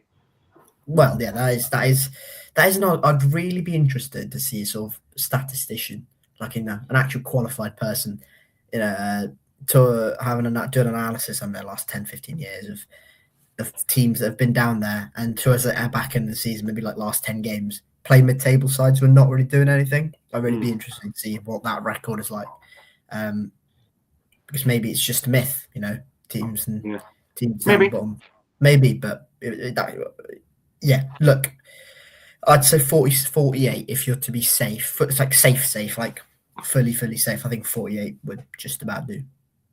What about you, Stephan? How many points do you think it would take to avoid relegation to League One? To avoid relegation to League One, I'm going to say 2 extra points. I'm going to say 50. I'm going to round it up. So if we're basing it off that, let's say 48 to 50 points then, because I would say it's probably around about that as well. If that's the case, then that would require Leicester to, let's say 48, just to be optimistic. That would require Leicester to get 14 points in their last 11. That would require West Brom to get 13 points in their last 11. On the surface, over a point a game doesn't sound too inconceivable. But, again, I just wonder, again, I think Pompey will have enough to get out of it. I think Blackburn will have enough to get out of it. So if I'm right, now you two feel free to tell me if you think differently. I think it's 2 of West Brom, Leicester and Oxford to join Sheffield Wednesday. And if I had to put my hat on one right now to stay up, Leicester is the team I would back to just stay up. I say that because, one, I think although their attitudes, obviously, although mentally things aren't great with Leicester, they've just proven to me, going away to Middlesbrough and getting a point, they can get something in those games. If that was West Brom, would you have any faith in West Brom going to Middlesbrough and getting anything? No. I wouldn't. So that, for me, kind of says it. I think I agree with what Annie said. I think Oxford's lack of quality will still catch up with them. But I mean, it would be quite, well, not for the fans of these two clubs, but it would be quite funny if Oxford were the ones to stay up and send West Brom and Leicester both down. And then you're going, wow, three pretty big clubs very big clubs at League One level, especially Sheffield Wednesday and Leicester. And then West Brom going down to League One, that'd be mental. But see, it's so mental, and he's choking and coughing over it. So, but yeah, who would you tip to go down at the minute with Sheffield Wednesday? I would say probably Oxford and West Brom at the moment, but obviously that can change. I would say Oxford and Leicester. I know I mentioned about. I think it should have been different. Just gone Leicester and West Brom. It's so difficult though, because West Brom could just hire someone and they just win 3 games in a row, 4 games in a row, and you're going, well, that's it. That's that done. On that. So, but West Brom have already changed managers this season and not got a new manager bounce. I'm going to look forward to seeing their 25-26 financial accounts in a year's time. That'll be good fun, won't it? Yeah, good fun. Yeah, it won't be very, especially if they go down. It will not make good reading at all.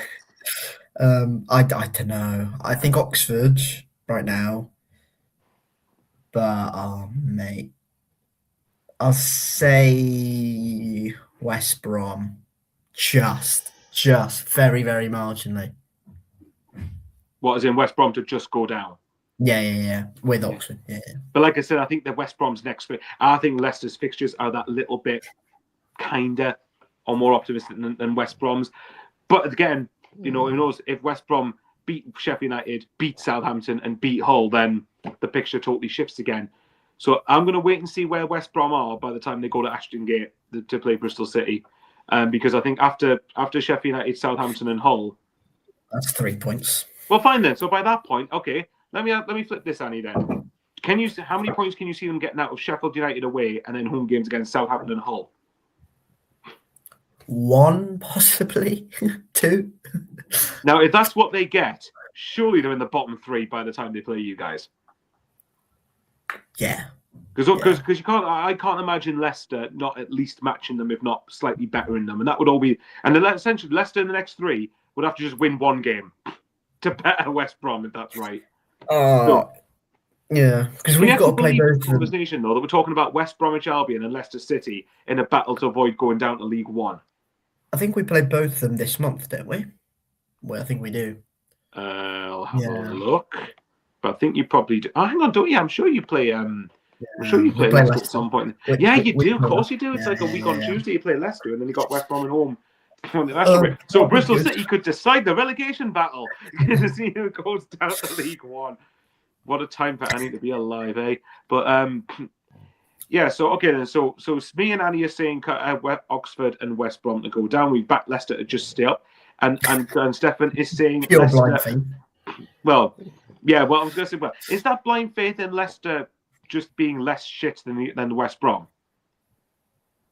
Yes. Yeah, probably. Yeah, more than likely the same here. And I think that Gary Rowett, I think will get enough, even if it's going to be horrible.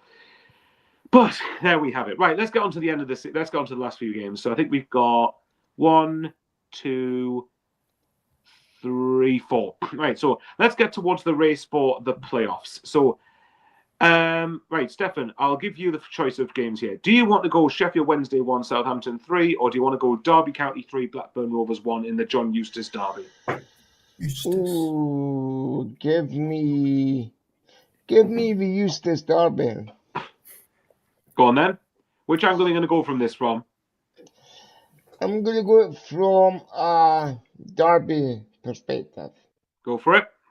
Because even though Blackburn took a first half lead, after that, Derby just sort of rammed into life, pardon the pun.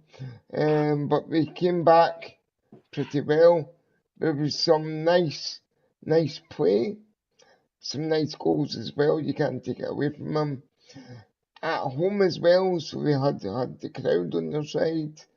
And yeah, I think thoroughly deserving of the 3 points. I think it was a unusually below par performance from Blackburn, what we've seen in the 3 weeks since Michael O'Neill took over. I thought it was going to be a lot closer of a game, and it actually was. It ended up being 3-1. And Derby were fully deserving of the victory, and I think we're going to make a push for the top 6 come end of the season. And just being how crazy this league is, if Blackburn get another couple of wins, they'll be safe as well. Annie, how would you approach it from a Blackburn Rovers perspective? Once you unmute yourself. Has that I don't know, has the sort of new manager Michael O'Neill bubble burst? Probably, I think. Yeah, I don't know. I'm struggling with Rovers because I thought, right, 3 wins in 4. Okay, Sheffield Wednesday home, one of them. Yeah, but still, they got the 3 wins in 4, which is the main thing. And then putting in a terrible first half performance against us. They were woeful first half. I know they took the lead. They were terrible. We should have scored about 4 or 5. We made it really uncomfortable for ourselves when we shouldn't have done in midweek.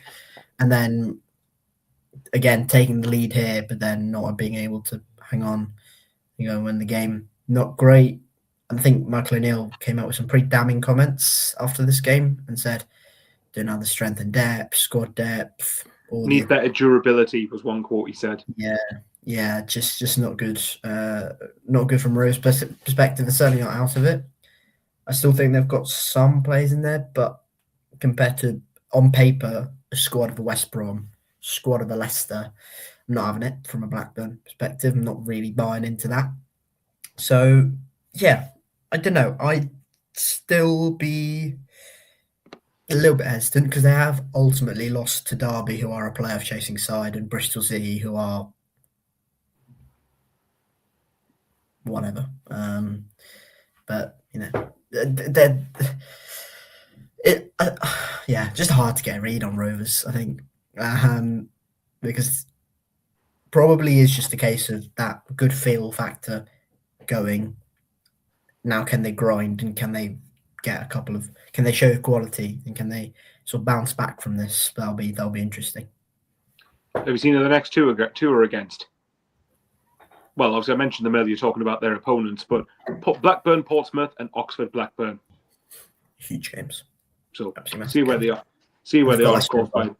See where they course they are by the end of it. Yeah, exactly. Leicester on the imagine and on the final day, Blackburn versus Leicester. I think if Blackburn get a couple of results in the next couple of games, like between Portsmouth and Oxford, then I think they're probably if they got say 4 points out of them two, I'd say that they're pretty much going to be there, I think. But we'll see. I think Michael O'Neill's comments about the durability thing was interesting. Here's an interesting stat that the BBC match report put up, and I want to know what you think about this. So a line from it said, the golfing experience between the two sides of Pride Park was vast. Blackburn faded horribly in the second half. Here's the interesting bit. Derby's Broughton Diaz, Sammy Smodics, Lewis Travers, and Dion Sanderson made a total of 544 Blackburn appearances, scoring 97 goals between them. O'Neill's Blackburn had a starting 11 that had a combined 408 appearances and 33 goals for them. So that was a stat about where like those Derby players had more experience than Blackburn's whole team. As in they had more appearance for Blackburn than the whole of the Blackburn team did for Blackburn. That's how mentally young it is those Rovers players. Absolutely. So, but I think the flip side though is that they have just lost. Well, okay, I know Annie's not going to think this, but they have lost two teams that are not far below the playoff picture in Derby and Bristol City. They're both separated by a point. One team. Sorry? One team. Derby, also Bristol City. Right. Yeah. But no, joking aside, I think that Blackburn's season will be to find how they do against Portsmouth and Oxford, I think, more so than Derby or Bristol City. So we'll see how that pans out. Right, let's get to the next one. The last one before we talk about your two games. Sheffield Wednesday 1, Southampton 3. So I'll start with Annie on this one. Sheffield Wednesday, obviously Sheffield Wednesday, like I keep on saying, and I'm repeating myself saying this, it's like beating a dead horse. What I will say for Sheffield Wednesday, if you see the big news this week, was the consortium that was leading to buy the club has pretty much pulled out of the deal by the looks of it. Am I right in thinking that if this happens, then they could face a minus 15-point deduction even before the start of next season? Yes. Or something like that. Yes. Yeah. The Sheffield Wednesday fans can't catch a break, can they? Yeah, absolutely feel for them. So I think, look, fingers crossed for them. Unless you've got anything to add, I don't think there's much more to say on Sheffield Wednesday apart from, again, the talking point is the off-the-pitch stuff, when I'm pretty sure Sheffield Wednesday fans are sick of it being like that, and they would like to talk about on-the-pitch matters. They scored. That's like 3 games in a row they've scored, I think, isn't it? Something like that. There's a Jerry Yates who got a goal back for them. Yeah, they scored at Bramall Lane. Who did they play? No, they lost 2-0 to Norwich, didn't they? I forgot about that game. Yeah, okay. Okay. So you can say they scored 3 of the last 4 then. Okay, not bad. Okay, that's improvement. They score against Millwall, then Sheffield United. Obviously, didn't score against Norwich, and they scored against Southampton. So there is something in that. It's getting better. Yeah. It sounds, and he's not meaning to be condescending here, obviously, but it sounds so condescending. I'm trying to praise them here, but what? I know, no, absolutely. I will say, to be fair, again, I think any Sheffield Wednesday fan who's still going and having a season ticket is still turning up at Hillsborough and going away from home. I think if you're a Wednesday fan, like consistently going home and away, I think you're not going for the football anymore. You're just going for a day out, aren't you? So. Or you're going because you're clinically and mentally insane. One of the two, maybe even both. That's not for me to decide. That's for the professionals. No, but I think Sheffield Wednesday fans would probably say that. To be fair, just quickly, Southampton have really brought themselves into this play. I was just about to mention Southampton. Yeah. So look, this is Southampton. So obviously they had to. It was a game they needed to. They should be winning really, but they've scored 8 goals in the last 2. Okay, Sheffield Wednesday is one of them, but they've obviously scored 5 at home against QPR. And I've been interested to know Stephan's thoughts in particular on this. How does it feel for you knowing that one of the year 1 parachute teams is effectively chasing Wrexham down here? It's not a good feeling, but well done to Southampton. Because at the start of the season they looked a bit dead and buried, mid-tablers, and they've really made that push since changing managers. So all credit to them. And yes, there is a 4-point gap. But as we all know, in the crazy cut and thrust world of the EFL Championship, that can disappear in a heartbeat. So it means that we need to keep winning to try and keep the gap, because if we slip up, then Southampton will be right in our tails, and rightly so. They deserve to be. Yes, I think Southampton. I mean, we've said before. I mean, it's amazing. I remember saying at the start of the season just how shit, quite frankly, Southampton were, and sort of going well. They're just not doing anything. They're just kind of like. I mean, obviously you've got Will still didn't have a very good spell, and then obviously since him leaving, Eckhart's obviously come in, and he started well, then kind of dipped a little bit, and then started to go on another good run again. So I think, but it says a lot, Annie, for me that this league is just so inconsistent that Southampton have been as crap as they were first half of the season. And yet they're now 4 points off the playoffs. And they sold Adam Armstrong in January as well. Yep. Which is their talisman up top as well. Just quickly, we talked a lot about under Will Still. They missed loads of chances, didn't they? And it's a case of... Wasn't it like no team underperformed their XG more than Southampton or something at the start of the season? Yeah, so slightly unlucky Will Still, I suppose, in that metric. But no, they've shocked. They started taking chances, and they're soaring up the league. They're winning the conversation, aren't they? They're top. They've got a top quality squad in the division. Would anyone be surprised if they went and finished 5th and then just won the playoffs? No, I wouldn't be. No, not at all. So look, they're a good team, Saints, and they've got some top quality within them. And I think we kind of talked about Southampton as we're kind of waiting for them to push. They're finally pushing, and they're doing it. They're doing it at a rapid pace, and they have to because they've got time's running out really. So brilliant win, another win. Just take them off. I think Tom Drecker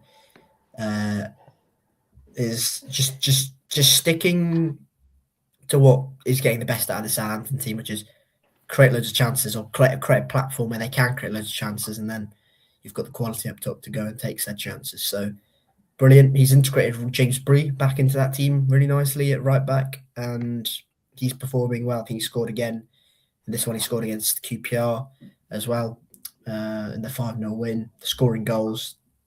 And they've upgraded in the goalkeeping department in Peretz, who's coming on loan from Bayern Munich.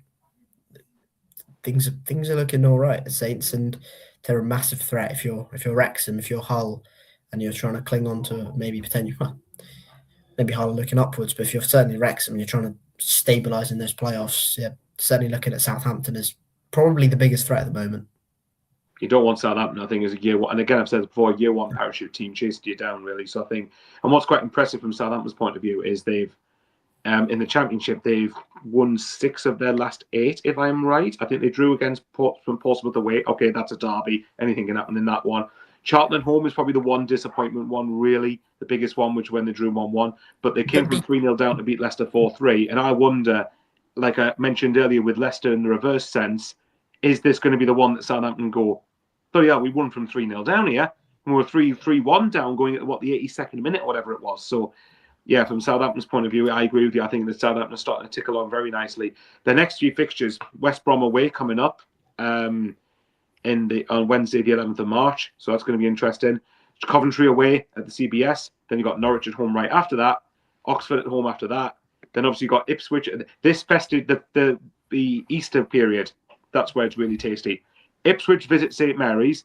And then on the Easter Monday, Southampton go to a small matter of a team called stadium called the Racecourse to face Wrexham. So, and then they've got Derby at home after that. It feels to me like that period's going to be the one. The next 6-7 games are the ones for me that's going to really decide how much of a chance they've got. But I'm going to ask Stephan this, and I'm going to be a horrible bastard here.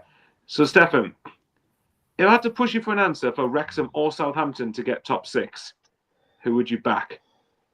I mean, I think I know what he's going to say, but I'll ask him anyway. Well, obviously, of course, I'm going to say Wrexham, but that is a horrible question. I thought you wouldn't like it. That is just... Now, I've got nothing against your teams, but that is just the height of evilness, mister. Giving me that question. Do you want to know a really height of evilness question? Not to make this too much about us, but last season, when we were like kind of drifting off top two and we knew we were going to Yeah. make the playoffs. I asked one of my best mates, who's also a Sunderland fan, I said, would you take the following two options? One, Newcastle don't beat Liverpool and win the Carabao Cup, but we don't get promoted. Or the other one was, we win the playoffs at the end of the season, but we have to watch Newcastle win the Carabao Cup. And he actually sat there for about 5 minutes trying to come up with an answer. For the record, we both did end up saying Newcastle begrudgingly win the cup because we get multiple millions out of it. But yes, so I'm going to be a horrible dickhead and ask really awful questions here. I could ask Annie this, but it's not going to be anywhere near as horrible to him, I'd imagine. But go on, okay. I'll ask you this way: who if it came between Wrexham and Southampton, who could you back to finish in the top six? So neck and neck, or is it a 4-point gap right now? Either or, whichever option you want to take. If it's neck and neck, Southampton. Quality, isn't it? You can't sort of shy away from the quality they have. What if it's now and the gap was still there come? I will say, to be fair, the fact that fixtured against each other's at the race course, I think, is a leveler. Yeah, no, that's a good point. That's a really good point. But you could also see Southampton just going there, scoring 3 goals, like 3 and then losing 5-3 like Ipswich did. Something stupid like that, no, sure, yeah, definitely. It's a fascinating one. I think right now, so I'm not going to back out of this. Wrexham are quite consistent recently. It's a tricky one. If I had to push for an answer, I'd maybe just edge Wrexham, just. But I say just because Southampton have got some Southampton have got to play. I think it's Coventry away coming up, Ipswich at home coming up, and I think Wrexham have proven they can beat Ipswich. They've already played Coventry. Have you got to go to Coventry? Yes. I know you got to go to Coventry at the end of April. Sorry, my mistake. But we've got to go there. But by that point, Coventry could already have won the league by that point. Yeah, and in their big spell when they were unbeaten, who was the first team in the championship season last calendar year now, to beat Coventry? Oh, the last team this calendar year? I believe it was Norwich City, actually. No, not this calendar last calendar year. But in terms of this season, you know what I mean. No, it was actually Wrexham 1-0 on a Friday night at the racecourse. It was 3-2 actually. Kiefer Moore hat-trick. Yeah, all right then. Come on, Stephan. Are you supposed to know this more than me? Let me double check that just to make sure I don't make myself look like a complete and utter fool. Hang on. But yes, but I do take your point. I think I've out of the two of them, I would just back Wrexham to do it, but I think a lot of it hinges if it's say 2 to 4 points gap. And Doug's in the chat, by the way, or he was in the chat. I don't know whether he still is. So thanks, Doug, for watching. If you're still there, yeah, thanks. I don't know what Doug thinks of this as I suppose obviously for me and him, complete neutrals, and Annie to an extent as well, complete neutral in this. But I'm fascinated. I think if it comes down to 2 to 4 points by the time that game comes around, then that could be a decider potentially. And yes, I was right. Kiefer Moore, it was a hat-trick that downed Coventry last time. So we shall see. Right, I've made you wait long enough. Well, I'm going to make Annie wait a bit longer before we have to prolong suffering for him. Please, thank you. Yeah, but right, Stephan, go on then. Charlton Athletic 0, Wrexham 1. Go for it. Fact is, at this point in the season, if you get the wins, you don't care on the number of goals. Yeah, last week was great, 5-3, 8 goals, but this week, 1-0, a scrappy kind of performance. Charlton were bossing about 70% of that game and deserved a couple of goals, but Big Arthur in the defence went, no. And then Ollie Rathbone, wow, what a goal.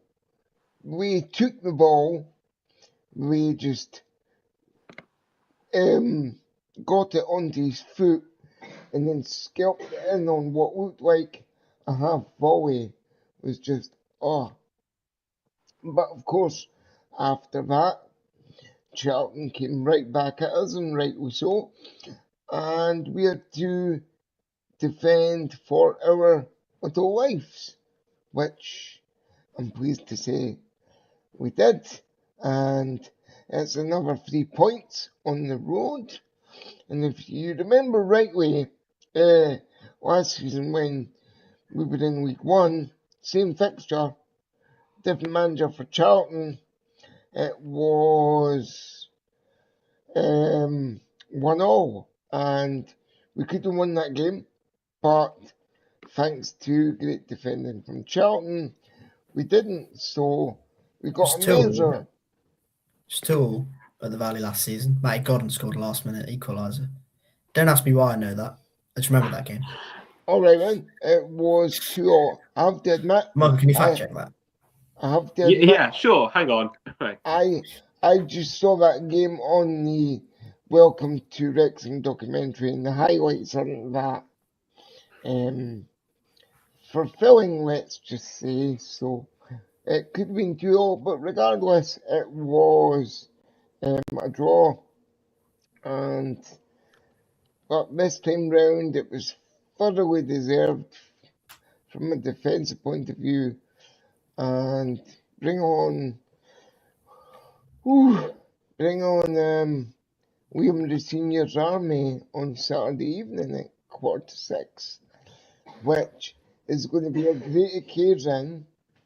But I think, if I'm being 100% honest, our FA Cup journey is going to come to an end on Saturday, which means we can just concentrate on league business.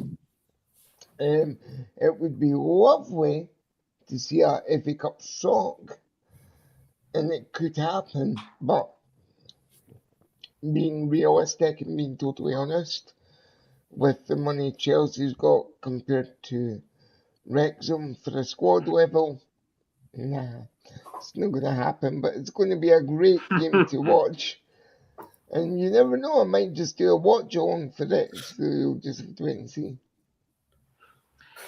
To fact check what Annie asked me to, yes, in League One at the Valley, it did end Charlton 2, Wrexham 2, with Matty Godden scoring the 97th minute penalty. Get in! Come on. If you want to be technical, Charlton effectively scored 3 times that game because Conor Coventry scored an own goal, which was Wrexham's first. So, if anyone cares about that. But yeah, Annie, okay then. Since Annie wanted to talk about Charlton Wrexham in terms of the Valley in League One, let's talk about Charlton Wrexham in the Championship. From what I've seen here, apparently it looks like, from what the match report says, Charlton were actually quite wasteful and missed quite a fair few chances.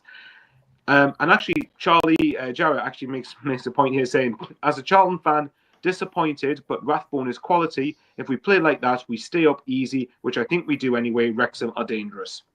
What do you reckon for Charlton's challenge? I think Charlton will do enough, but I've said that all season. Yeah, I think Charlton will chip away at points and get enough draws, a couple of wins here and there. They're capable of pulling out a 1-0 at the Valley, aren't they? So, no, I think Charlton will be fine. They've lost at home to a team in the top 6 who are very, very dangerous and a very, very good run at the moment. So, no big concerns for Charlton, I don't think. So, yeah, no, I wouldn't say that's a big issue for the Addicts. The Wrexham, though, that's a cracking win. Away from home, tough place. Obviously, fellow League One sort of promoted team. Nathan Jones having that sort of, did he call the racecourse a circus last season? And that riled a lot of Wrexham fans up. So doing the double over home would have been nice for those Wrexham fans. So yeah, cracking win for Wrexham. Keep going, keep up the pace, and you're gonna find yourself in a position where you're sort of quite clear, and then you have that room for error come the back end of it. As well, looking at Charlton's fixtures, I think you've got, well, if we're going to assume Bristol City are mid-table, as Annie keeps insisting they are, then we'll say they've got Bristol City.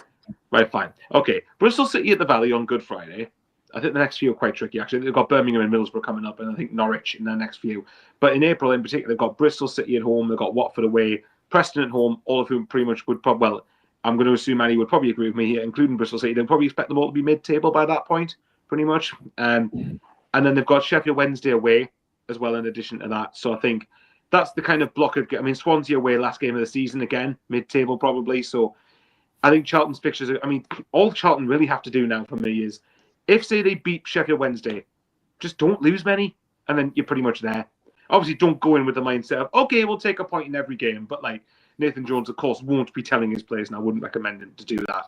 But yeah, and if you're looking at battles of promoted sides, Charlton play Birmingham next, which is weird. You forget that's a promoted battle of promoted sides as well.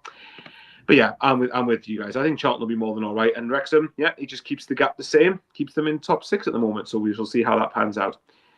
Right, I suspect Annie's probably going to want to jump off now. So Thank you very much for watching, and we'll just hour 45 today. we'll pretend that Annie Friday Night Football did not happen. Bristol City won, Watford 2. Now I know Annie will probably hate me saying this, but we have to start by saying Jeremy Ngakia. No. I said it. I said it in my matchday blog. I said it in the ground. What? Jeremy Ngakia. Discuss. What a goal! Ridiculous goal. I mean, I saw that from sort of straight on, and I could see that ball just arrow itself into that top corner, and one person in front of me turned around and went, "Oh, Vitek's going to do more with that," and I just turned around and went, "Mate, are you high? That is Jeremy Ngakia is never going to hit a ball better than that in his life. What a ridiculous goal that is. Apart from that, we are genuinely just meh, just blech. We're just we are such a turgid watch, Michael and Stephan. I go into every game and I go, if it works, we're going to play quick combinations. We're going to get the ball up the pitch. We're going to get our number 10s on it. We're going to dictate play. We're going to get Horvat and Twine involved in the game. Reece is going to make forward runs. We're going to quick counterattacks, high press. We're not doing that. We're slow. We're turgid. We're pedestrian. We go nowhere with the ball, and it's not working. Now, the issues are clear. I think the people at the top of the football club need to take the blame for this season just being chucked away in January. And I kind of have a little ounce of sympathy for them because Mehmeti and Viner were 6 months left of their contracts. What I don't have sympathy for is the fact that they were let to have 6 months left in their contract. Why wasn't a contract negotiated back then? Jason Knight looks like a shadow of the player before injury this season. I love Knight. He's a bloody unbelievable player on his day. Unbelievable number 8. He's been nowhere near it since injury. That second goal, where the build up to it, where the ball dropped to Ngakia, he's kind of screwed it all up. Knight. I think a fit proper Knight would have got to that and would have made a real effort to close and maybe Ngakia down or get on the ball. So yeah, I think that's probably our season done. 7 points off it. And it's a shame because I think it's a combination of a lot of things. I think losing those 2 players in January, in particular Mehmeti, where you have that X factor up top, where you have that player who gets on the ball, cuts inside, shoots, puts in a wicked ball, you lose that. And as much as Tommy Horvat has been good, as much as Scott Twine's producing numbers, it's just not the same without Mehmeti there. And yeah, obviously losing Viner, who's been there for 18 years, nearly 2 decades, is also a massive loss. Having someone who's probably he's been in that central defence for 3-4 years. Just getting him taken out is obviously not easy. So people at the top are to blame for this season being chucked away. I said this last week, and I'll say it again. I don't think Gerhard Struber is blameless in this. I don't think he's the majority sort of shareholder of the blame, but I don't think he's completely inept from anything. The football we're playing is all horrible to watch. First half at Blackburn, it was really good. It was exactly what we wanted to see. We could have scored 4 or 5 goals. Second half of that, we just stopped doing it and we reverted back to pinging the ball up the pitch, ball not sticking. Blackburn could have scored. We could have easily not got something from that game. And then Friday night, the most common pass of the day was Neto Borges to Noah Isla to George Tanner, and reverse and back and back. It was their little back three. It was our back three just playing a game between themselves, the ball, and rarely ever got the ball down to Mark Sykes and Ross McCrory. Rarely ever got the ball into Knight in midfield and let him do something with the ball. Rarely ever pinged the ball to Horvath or Twine. We had chances, yeah. We scored a goal, yeah, but my eyes aren't deceiving me anymore. This football is not it. I'm afraid we've been crap since the new year. 14 points in 12 games. 14 points in 12 games for a team that's trying to make the playoffs. That's nowhere near acceptable. And even with those player sales I mentioned earlier, I still think we have a good team. I still think we've got some good players, but we're just not getting the best out of it at the minute. I was going to make a really bad dad joke when you said you like Zach Knight and all that, but I was going to say I prefer daytime personally. But yeah, I know, awful. Sorry, carry on. Just one final point. I just wonder, and this point has been brought up within the fan base last few weeks. I just wonder if those players have turned around and seen two of their best players, one who's been here for 2 decades and one who's probably our best player and our X factor and our best attacker, leave to go to a direct rival in Wrexham and a team that's in the same division as us. Yes, okay. Automatic promotion conversation, Ipswich and gone. That board has no ambition. Why the hell are we bothered? Why we're not getting any help here? Instead of going into January and coming out of it better, we've come out of it worse. And the squad's been weakened. Overall squad strength's been weakened. Why should we bother? And as much as I don't like players giving up, as much as I don't like seeing football players sort of just going, it's just like a big old sigh in terms of performances, you know what I mean? Yeah. And that frustration that they've been sort of hung out to dry a little bit, I totally understand it. You're now in a position also in central defence, you've got one central defender fit because you sold Zach Viner. Yes, we replaced him with Noah Ryler, but we needed one on top of that because now Rob Atkinson's out and Luke McNally's out and Rob Dickey's out for a long time. We've got one centre-back available at the football club, one natural centre-back. And you've had to play Neto Borges in there, who has probably played better at left wing back. And you've got to play George Tanner in there, who is okay. He's pretty decent on his day, but bang average championship defender, in my opinion. So you're just stuck in limbo, aren't you, with Bristol City? And we're here again. We're here. We had a little buffer last season where it was playoffs and we were still in the conversation, sort of 5 games to go and 3 games to go and 2 games to go for playoffs. When I was trying to constantly persuade you that it was happening and you kept saying no. Seasons like this is why I say, no chance. Seasons like this are why I go, we're not getting in there.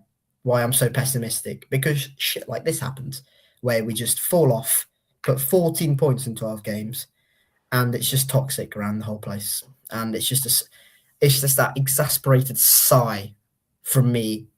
After the game, I literally just went, that's it. That's like, I felt all hope just leave my body.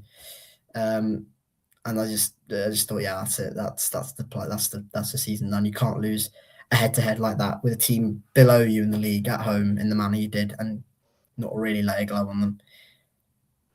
Yeah, just depressing. And I don't see us getting back into the playoff race. I think after Derby, we're going to peter out into mid-table, and I stand by that more than ever. In fact, we have done. So, shock to absolutely no one. Bristol City are in mid-table again in the Championship. And it sounds a great time to be alive as always. But yeah, 2 points bring to mind. First of all, Ed still seems to be doing pretty good at Watford at the moment. And the quote that came into my head while Annie was talking about Bristol City was, funny enough, a Chris Wilder quote that actually is quite accurate when he goes, "Their season's done." And it sounds like that with Bristol City. So Yanni could just do a match review for every game that Bristol City don't win, or even that if they do win, and just go, doesn't matter, the season's done. The end. No. Thanks for watching the 5 seconds of my match review for whatever game Bristol City have played.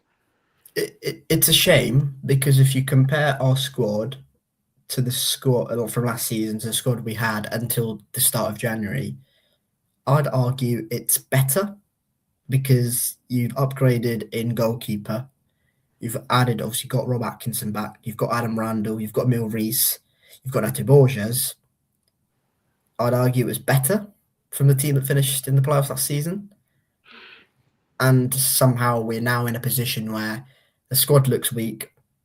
The manager's being let down, but he's not helping himself, in my opinion. If what I want to see from Gerhard Struber from now until the end of the season is a full commitment, just go, screw it. I'm just going to commit to high pressing, counter-attacking football. And who knows, we might actually win some games and get back into the conversation for the playoffs. We might win 3 out of the next 4 and a draw in there by just going, we're just going to commit to this. And instead of sort of reverting back from the football we were playing at the start of the season, which was really good to watch, and just go back to what it was last season, which I thought was good, but this is much worse than the football we were playing last season.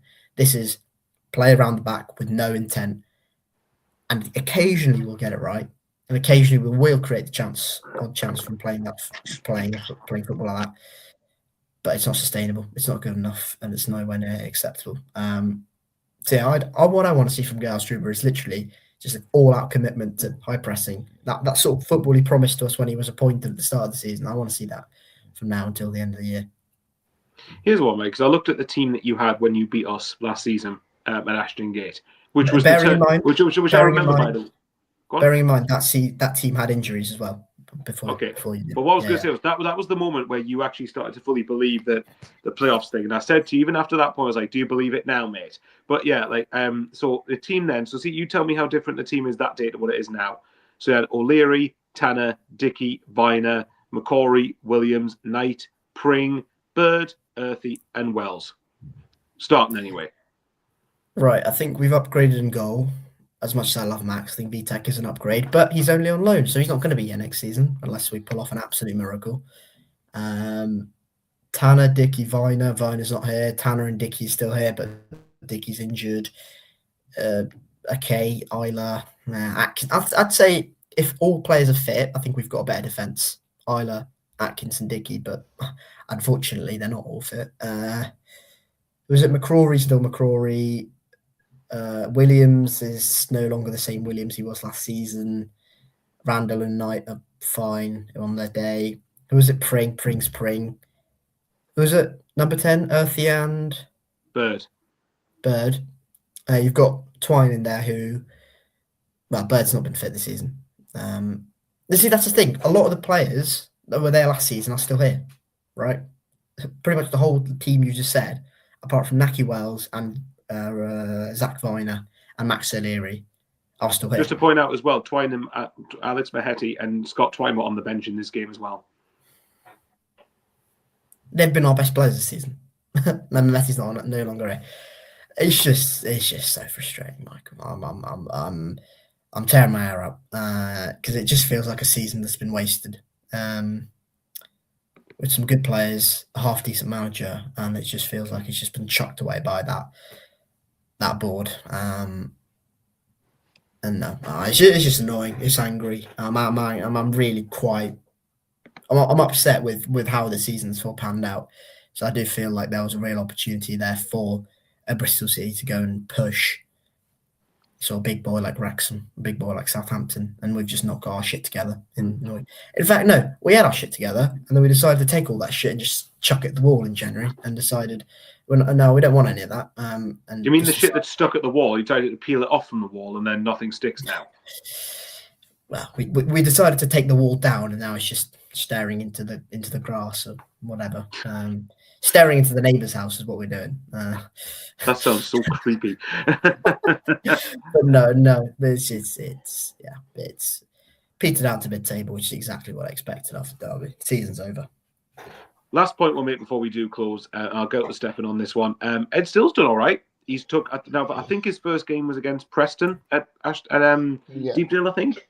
Yeah, So obviously he's got 2-2 a it draw was, against. yeah. He took 4 points from the 2 away games against obviously Preston and Bristol City. Obviously lost to Ipswich, fine, no shame in that one, and then beaten Derby, which was almost a head-to-head. So even look, take out what Annie feels, Bristol City, Ed still would have viewed Bristol City as a head-to-head. He's won it. Yeah. He's viewed Derby as a head-to-head. He's won it, and was minutes away from and not far away from beating Preston. Don't think he started too badly. I don't, and I called this last week or the week before. I did say if he has a good run in his opening set of games and brings stability, maybe, just maybe, things will calm down in the managerial merry-go-round at Watford. And I still stand by this. Because Fair enough. from what I've seen over the last 4 games since he's taken charge, he seems very, very dependable, a safe pair of hands. And Watford are right in the mix for a playoff place. I think they're 9th or 8th at the moment after Friday night's win. They are 9th and 6 points off Wrexham. Yeah. And we all know that 6 points is catchable in this crazy hurly-burly championship season. So, who's their next fixtures, actually? I'll tell you. Watford, you mean? Watford have got, so for this month, they've got Sheffield Wednesday at Hillsborough next, which you'd fancy them to win.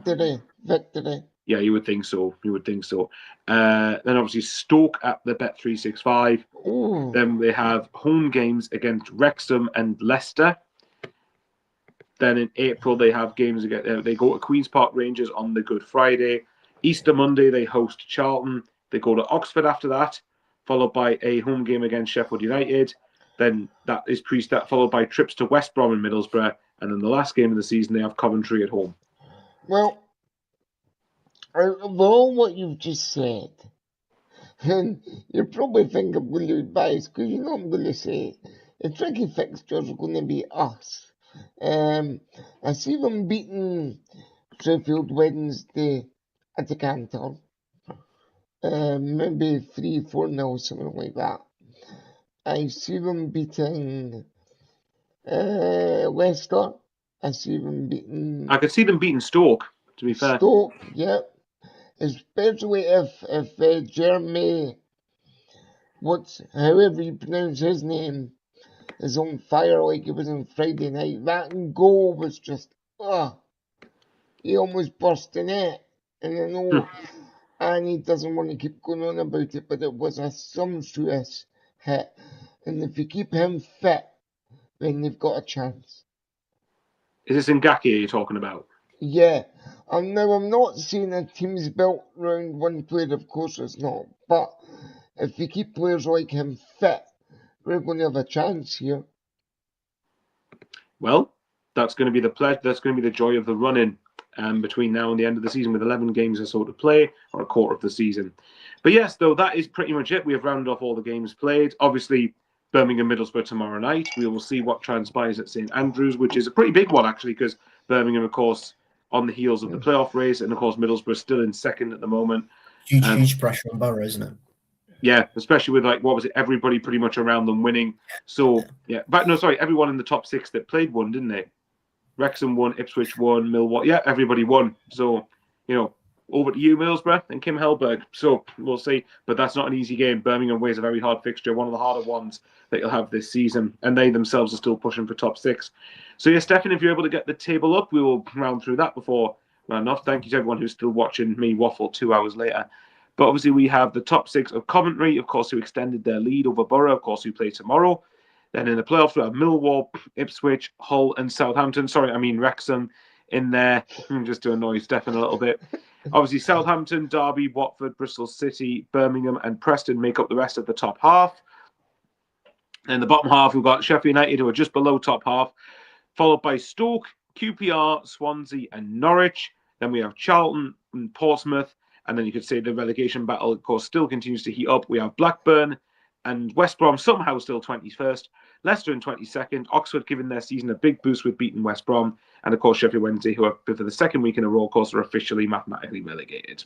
So, yeah, thanks, Stephan, for getting the table up. And thanks to both of these guys, these legends, for joining me. So, if we quickly go through the fixtures, so we have the championships. We have Birmingham City versus Middlesbrough tomorrow night on Monday Night Football. If you go to Tuesday, Stephan, because I think there's a game in midweek in the championship, keep going down.